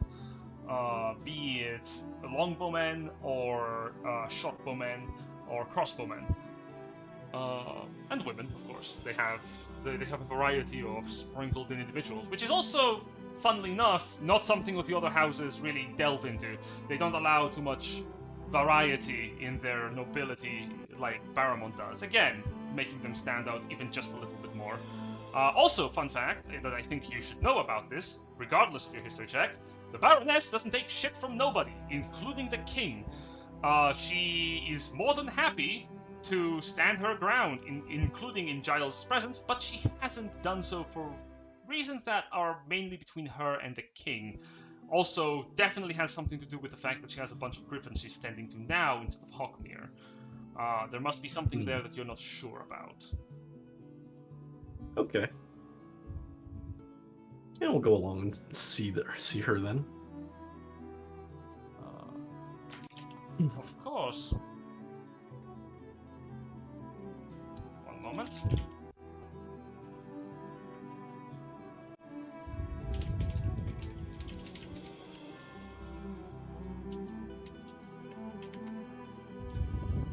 Just shift a little bit using you accept the meeting with the Baroness then? Yes, we shall say hello. Wonderful. Wonderful. Let me find the nice training.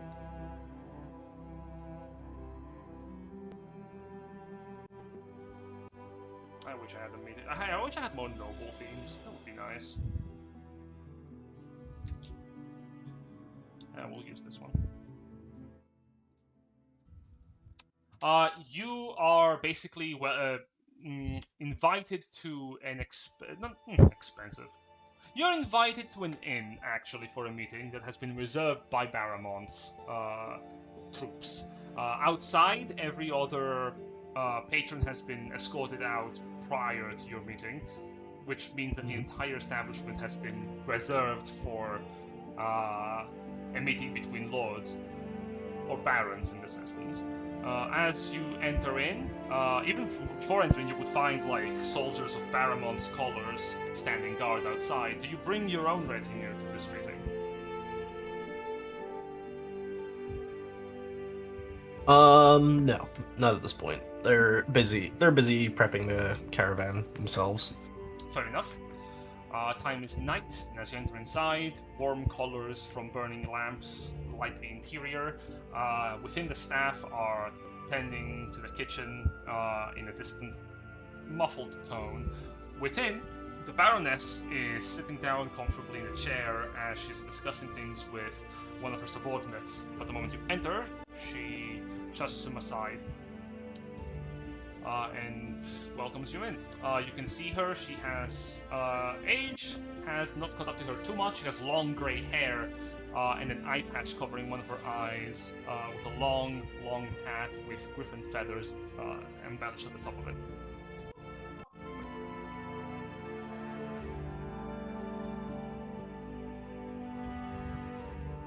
Very nice.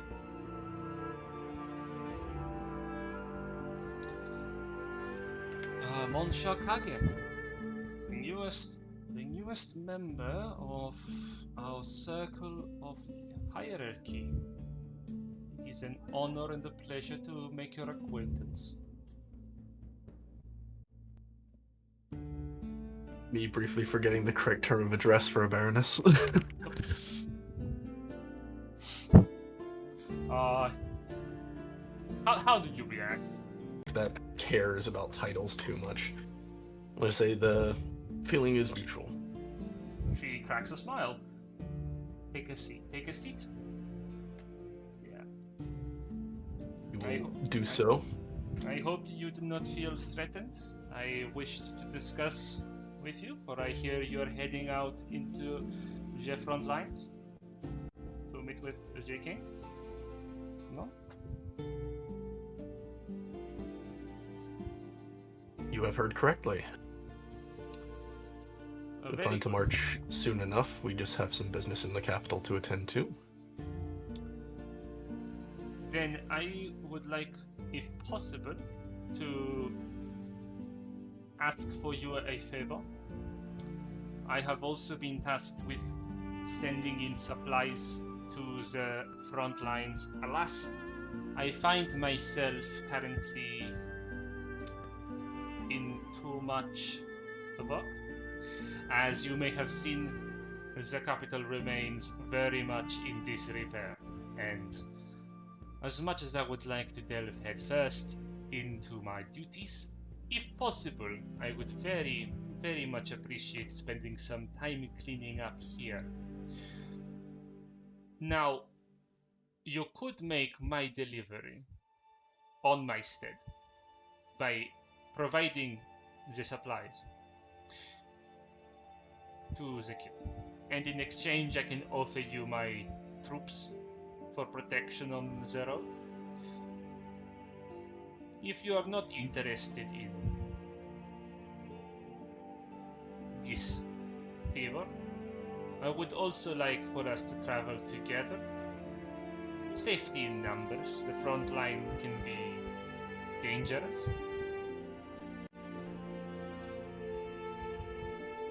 I agree. The roads these days are particularly unsafe with so much of the capital's attention elsewhere. Yes, our young king is quite eager to claim the mantle of glory in defeating a powerful foe, as the Krandanumba has proven to be.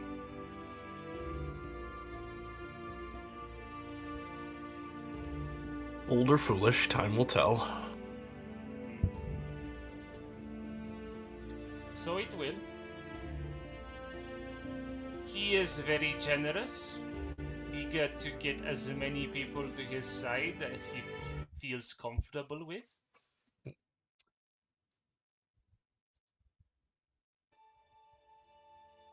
Hang on, I missed that last bit. Oh, indeed, very generous as well. He wishes to get as many people on his side as he can grasp upon. I did not recall you being a favored individual, not until a few months ago when you and your group came to the capital to liberate it. He has given you land and a position of authority, no? No, I do not fucking hit her. You slice her neck open. I forgot I had macro buttons on the map. Hang on. Just Die! just perish. Why is it like it's like when I hover over it, it like puts buttons on the map. So like, hang on. Damn it. Let me just turn that off. And hit Grim. There we go. That's better.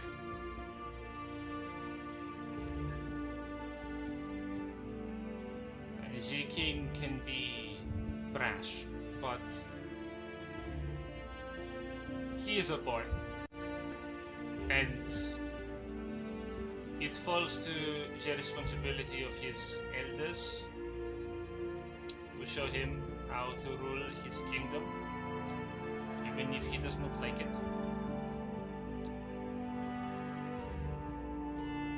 Even Indeed. if I myself am not in agreement to the king's antics, no desires. I'm not hiding my discontent with the way that he handles his rule. Then please speak plainly. I believe that the king is not a good fit for the kingdom. Even if he wins this war, we are likely going to be going to another one just as quickly. And our kingdom cannot hold itself together for prolonged battle. Our people have been thoroughly taxed, both in resources and spirit. And were he to follow on his father's youngest footsteps, for I see much in Hagrid, as I do in seeing him, we are likely going to spread ourselves too thin and leave ourselves open to all manner of threats that are currently laying in dormant to wait for us to keel over. She actually looks at you with an almost knowing expression. Mm-hmm.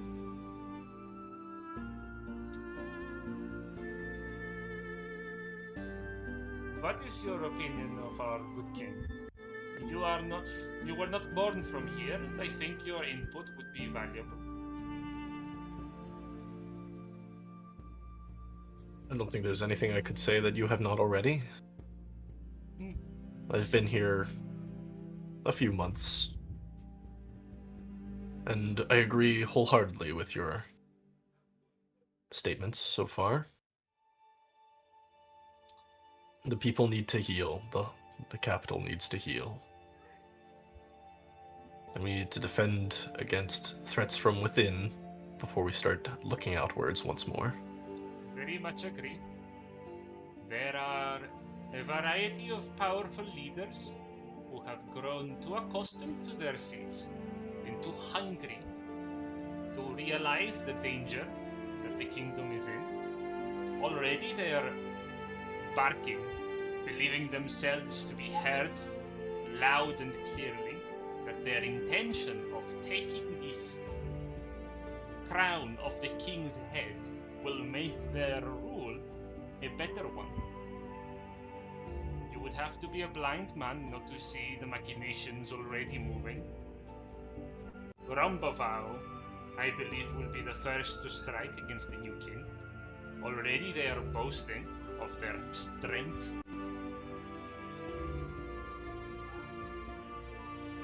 There are many such stocks, you could say, that must be cut down if this kingdom is to be able to grow, for they are rotten and bending in the wrong directions, and a good wind will crash and destroy them, and all of us with them.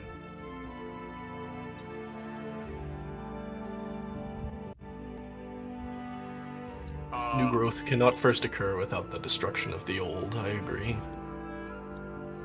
Too many people, when they achieve a height, they are too scared or too ignorant to look back down and only look up.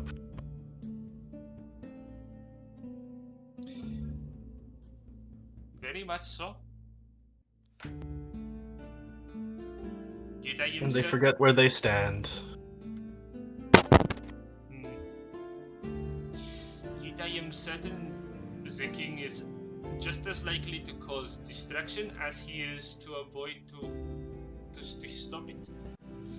To that end, the front lines can be a dangerous place for a man as he is. If God's willing, we are lucky. The crown shall fall from the king's head with as much bloodshed as we can avoid.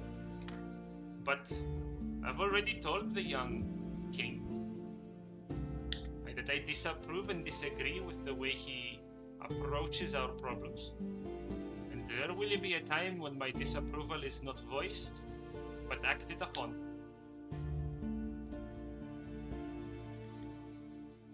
I know your position of authority comes from the king's approval. Should you not have it, how will you hold your lands?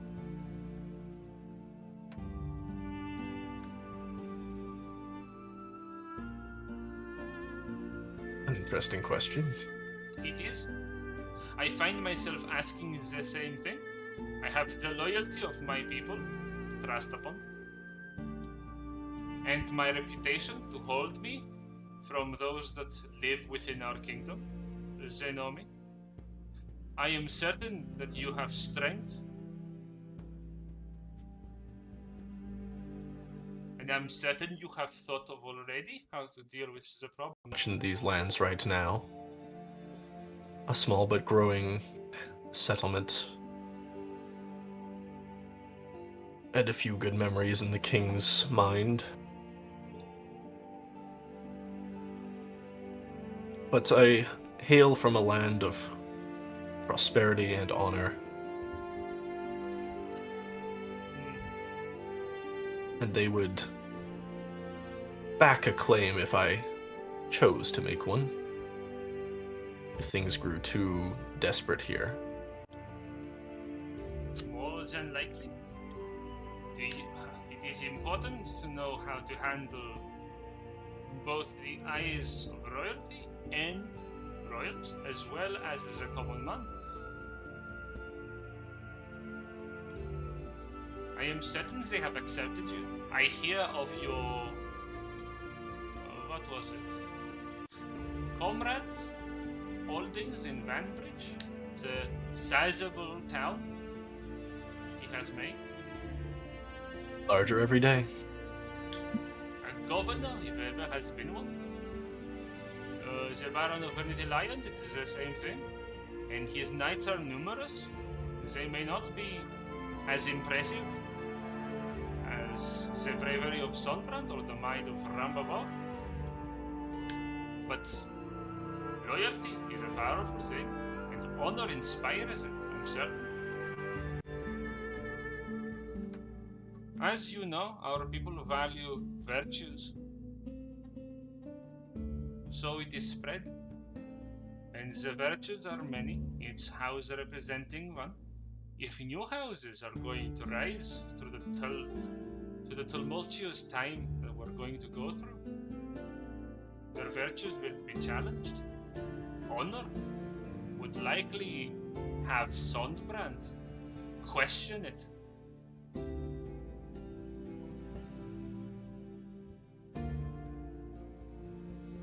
Drums his fingers on the table.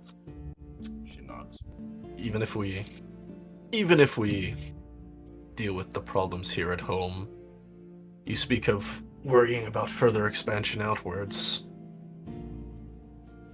I am worried about inwards. Should the king even remain in power, the noble houses will be discontent and in strife, and if he doesn't, there will be full-blown race to try and see who will, of reasons. Even if yours are good and virtuous, we have good and virtuous noble leaders too, and they are going to take offense. Perhaps, but they have ties to this land where I do not. Perhaps that is the problem. It is a chain, it is a past. It connects us to who we are and keeps us from changing. I agree. Perhaps it would be best for someone new entirely to find us a new vision for the future. Though, then again, the people might decide otherwise. It is too early to tell. I imagine the people are rather tired of war. The people are tired of... You say their spirits are strong, but... And sort of just jams a thought out the door. Another year of this, 2, 3, their moods will sour. An alliance rather than hostility to greater powers might be more ideal, which I can provide.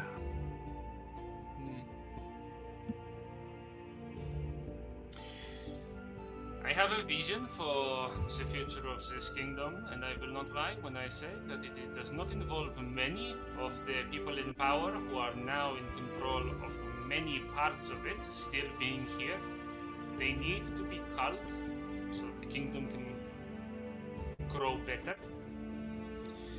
And I will agree that a different perspective will be necessary, should that be the case.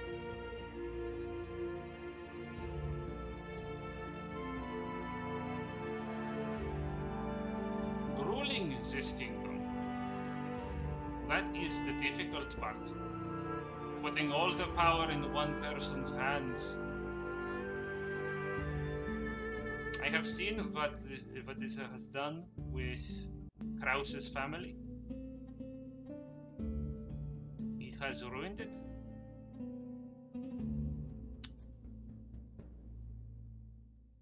Who knows? These are the musings of an old woman who is enjoying a nice drink in a rented inn. I'm happy that you are willing to accept my proposal, but I need to know which one. Will you take my part of the king's request to the front lines in my stead?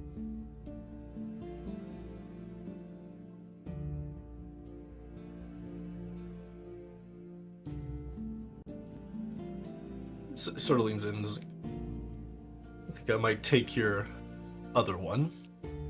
I feel we have a lot to talk about. She actually chuckles a little bit. Well, you are as clever as they say you are. Good. Then yes, I will prepare my men. Unfortunately, I have sent most of the aerial cavalry already in the front lines, so I fear we will all have to move by foot and horse. My caravan is accompanied by 20 of our finest longbowmen and 5 carts of precious supplies. So long as at least 3 make it to the front line, I will fulfill the king's request.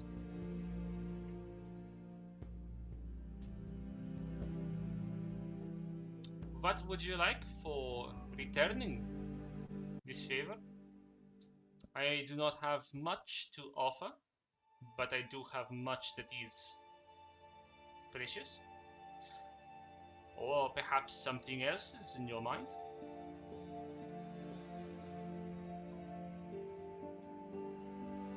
Leslie, I have a feeling we understand each other. What this land needs in the coming days. And a relationship like that is not built on favors. It is built on trust. We have not had the chance to make an agreement like that since Hagrid was alive. Very well. An agreement on trust. She extends a hand. I'll reach out and shake it. You can tell from her grip she's not that strong in physical prowess. She's fast. Her eyes are keen still, but her strength is diminished by age.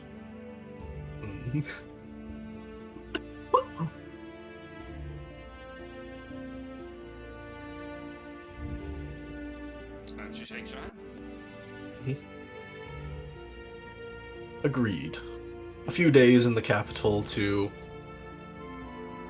clear the rubble, extinguish the fires, and then we shall move together. As long as your men need to prepare themselves for the march, it will be long. Now, which route are you going to be taking? I have not decided myself.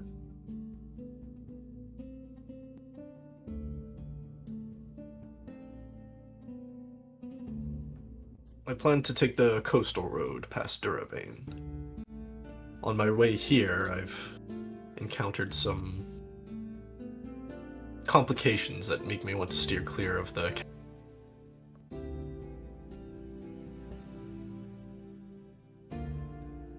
Dragons, yes, but of a different variety.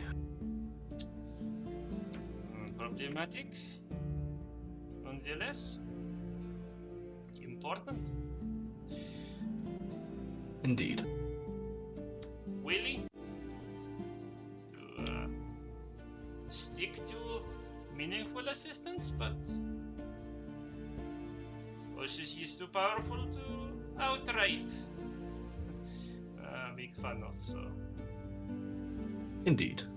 But gold softens most wounds and aches. I'm sure he won't say no to that in exchange for a few supplies to keep our boots moving. Probably. This has been a very interesting discussion. My lord, it has been again a pleasure to meet you. Have you found a place to stay for the night?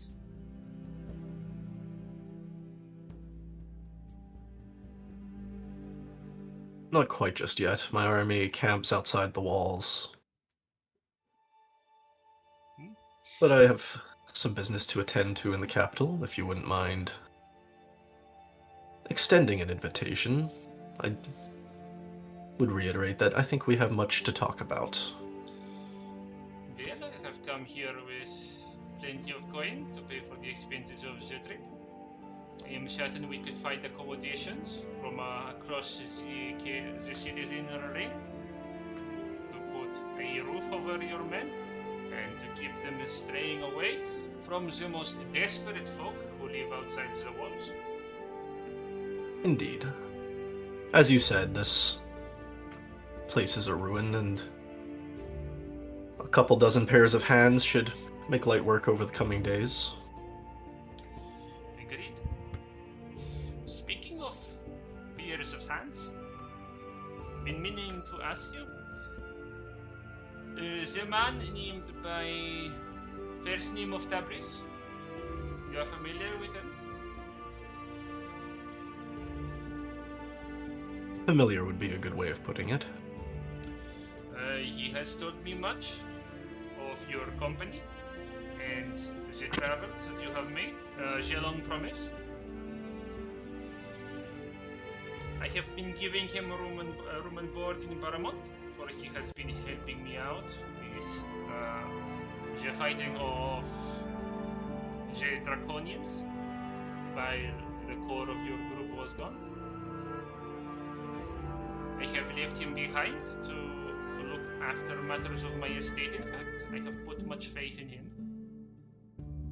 If you, however, I remember he is a member of your company first, and he has shown great loyalty to you. If you do need his presence, I will let him know so that he can.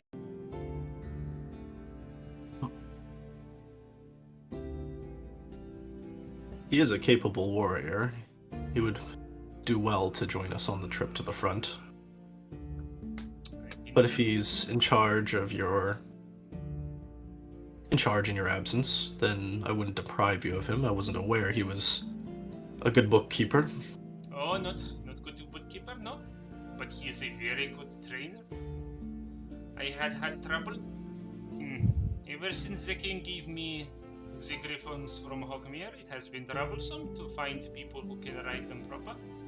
The beasts are not suited for mine house's specialty, and Tabriz has been more than happy to provide training for many of our young aides to learn how to become good griffon riders. He is exceptional and good-hearted. traits that are... I have taken a liking to his bluntness as well. It is the reason why I decided to hear him out when he came offering his services after he was, as my squires put it, found on the side of the road in the capital like a wet dog after the disappearance of his life's mission. Yes. I assume then it is true what he has said with the Lady Superbia.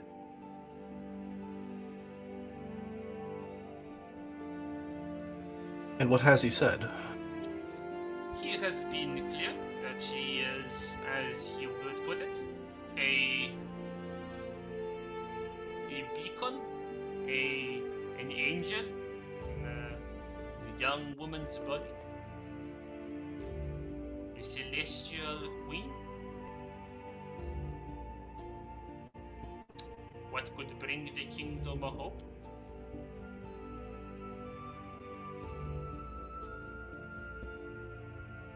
Perhaps in future, but like the king, she is still young. That she is. And I agree. Raise children in positions of authority would probably do us all good.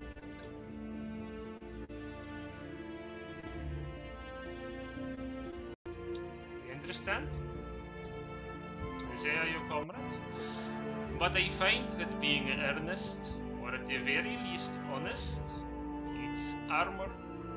Hiding your intentions is good when it comes to the political table. But you cannot be hurt by opinions, even if they are your own, so long as they are heard and they are true.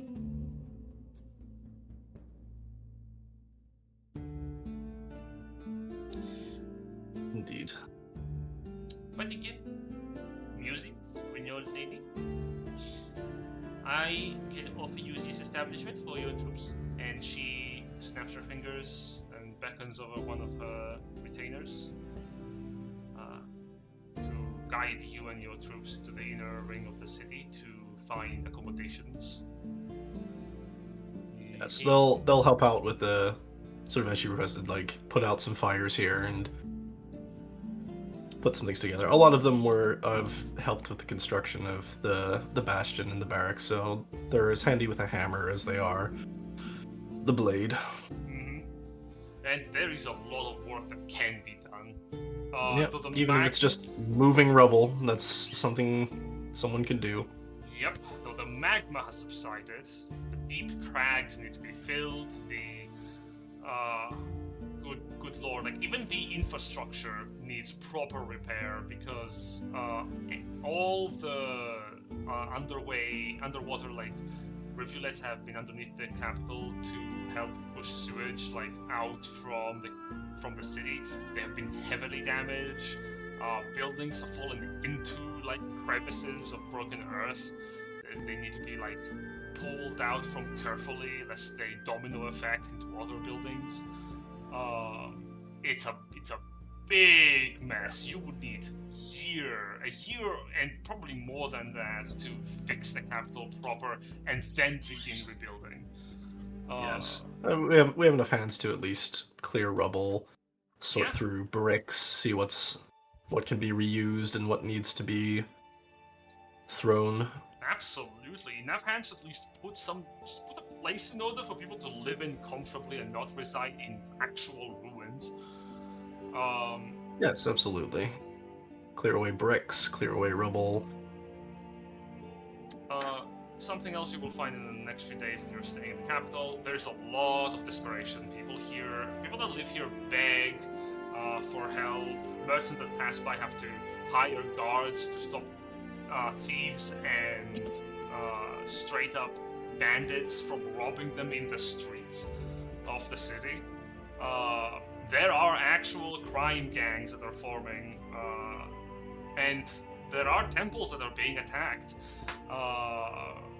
because surprisingly, many of the temples survived the attack in the capital within the inner ring of the city, close to the royal family's castle.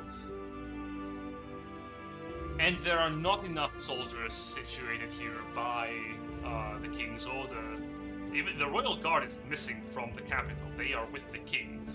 So the standing army that is within the capital themselves, they are a skeleton crew, and they cannot handle the defense of the city from its own people well enough. So any helping hand is much appreciated. Absolutely. I'm not sure sort of what sort of magical capacity this city still has in terms of conjuring food. The priests can actually do that. They do perform miracles in the daily just to keep the city going. Yeah. Create food and water is a wonderful spell. It is, and very much necessary in this time of need. The Archbishop is basically pulling the same work hours that he was pulling when he was keeping the barrier around the capital's center to protect the king, in terms of how much he's overworking himself. Instead of, however, channeling the kingdom's treasury, he channels his own private reserves of magical belief. Him and what remains of the clergy. Holdrim is also here. He is helping with his own duties in keeping the capital running proper. Wonderful. Well, that's what we're going to do for a little while then. As we'll stay in the capital, we'll aid in the sort of relief efforts for a small while. Make sure we're seen. And then we'll begin our march when Jaquette is ready. She's basically prepared for the most part, after 2 days. Yeah, because I just remember her saying she wanted to stay for a little bit and help out. Yep. And with your aid, that goes faster. The time that she has to spend the week, it's cut down to a third of its. Considering I have 4 times the men she does as well. Yep. By the time you're all prepared to leave, your caravan has grown considerably. There is a longer line of people, and Jaquette rides with you on horseback to the front. The question is, you're heading from then Durabane. Sure thing. Yes, we'll travel along the coastal road. Should be plenty of good foraging along the way. More than likely. If you take it by a slow pace for a day or two, you can probably forage along the road and keep up pace. Before we go, we need to talk to the Archbishop about these degradation husks. Yes. He should have finished with that. Let me just... And the remains of the death dragons. Just find him first. Where are you, you old fuck? I'm old! I'm old! There you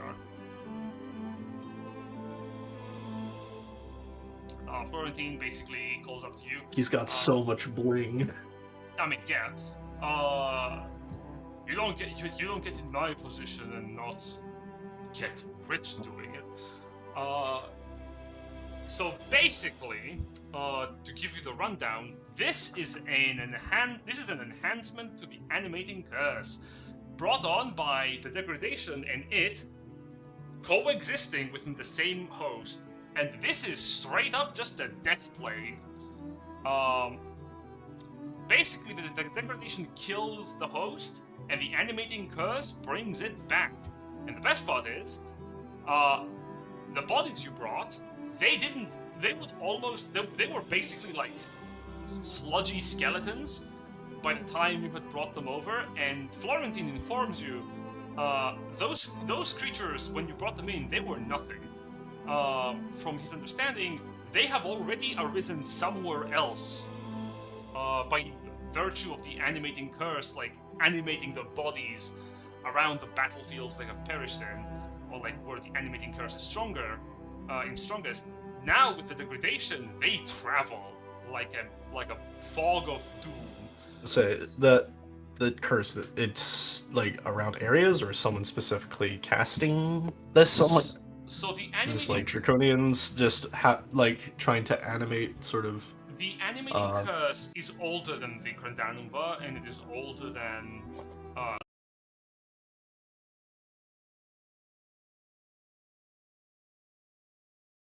it is Florentine to like an electrification of the world.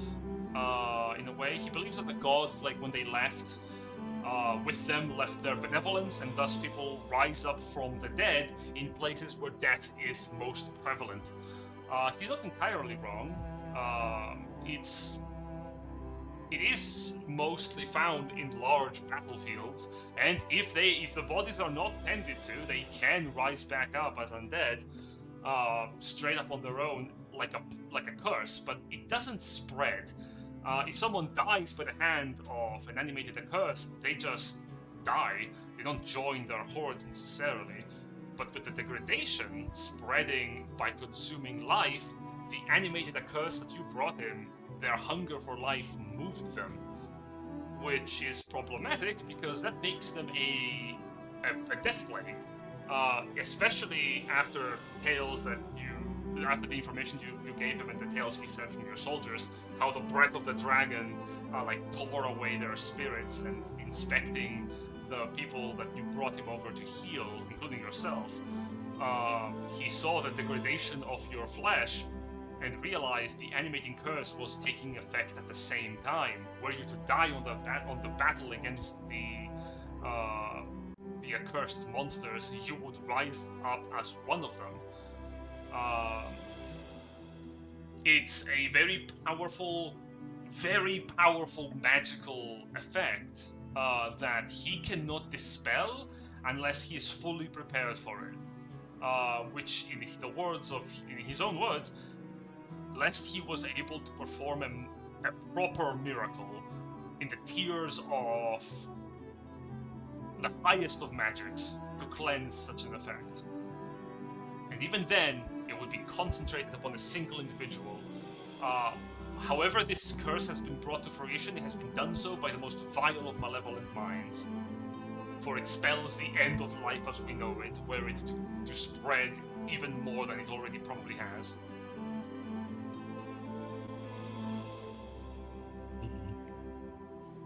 Horrifying. Indeed. This is straight up Warcraft 3 fucking plague. If you don't deal with it, it's going to just consume the world. But Florentine does not believe that. Florentine believes that if you can find where this curse originates from, maybe you can dispel it. Then again, he knows that whoever brought this up must have also been a very powerful spellcaster, a prodigious mind. And if it is here, it might be someone within the kingdom. He does not accuse Durabane directly, but he heavily implies you would have to be very powerful in magics to be able to do this. And lastly, yeah, this did not exist before. You can piece together with what Dante has said about the degradation being part of his homeland, that this would probably not be possible without someone bringing the degradation here.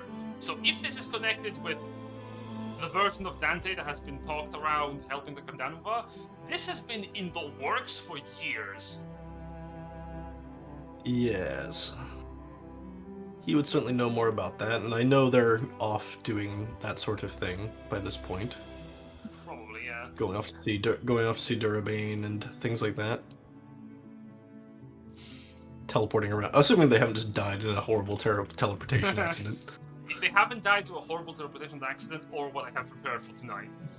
I just get into Durabane and they're all just dead in the Family Guy pose. Their bones are just snapped from the teleport. Ragdolling. Sue's missing a leg, Yeah. Sue's leg is just somewhere between Nullspine and Wolfwheel. It's just somewhere in the mountains. God. it's straight up like cut missing, like perfect cut. Right. Yeah, Florentine is shocked, appalled, and pretty scared by the revelation.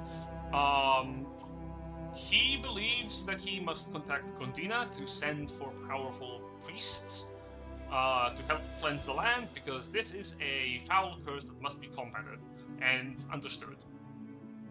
Yes. However, At least we're pushing the Krendunabor off the land for now, so that's the next problem. Solve enough problems and we all get to stay alive. Indeed, one problem at a time. Indeed.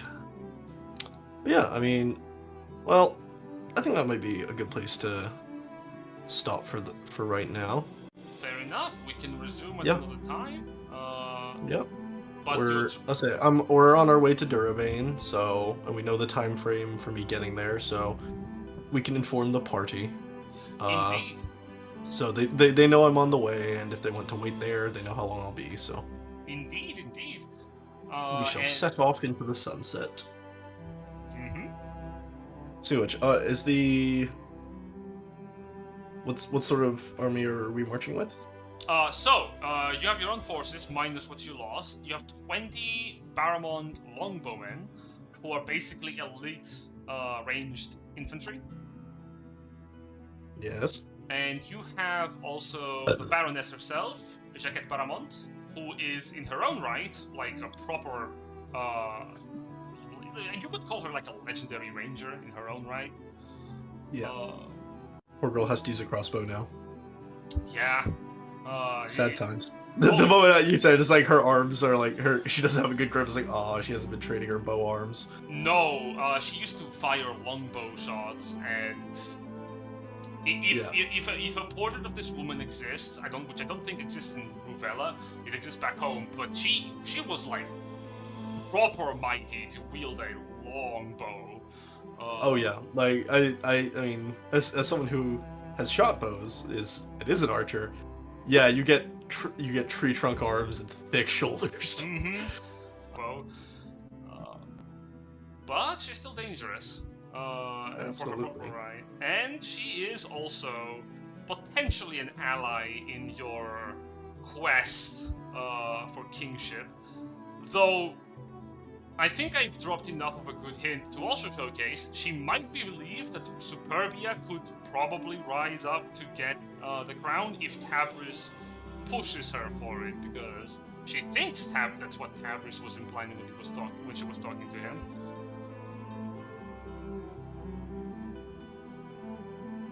Good. Very good. And also you have now first-hand confirmation that Rambovo really will make a play for the crown the moment the king drops his guard, essentially, or dies. Mm-hmm. So yes, we have political That's machinations. fine. What are a bunch of woody people gonna do? Right. We have political machinations in motion, and Yes, I love it. you are ready to move out of the capital and into the wilderness by seaside. And I'm certain nothing bad is going to happen. Well, less things. I mean, we break the triple-digit number now. We have an army of 100 strong. Indeed. Indeed. Oh, glorious. I think, yeah, it's a good place to call this stream, so I'll just say goodbye to the people here, and we'll reconvene in the Bye, night. people. Bye, Kulik. Yes, we shall see you in several hours for the full game, where there are actually more people here, we promise. Mm-hmm. All of the empty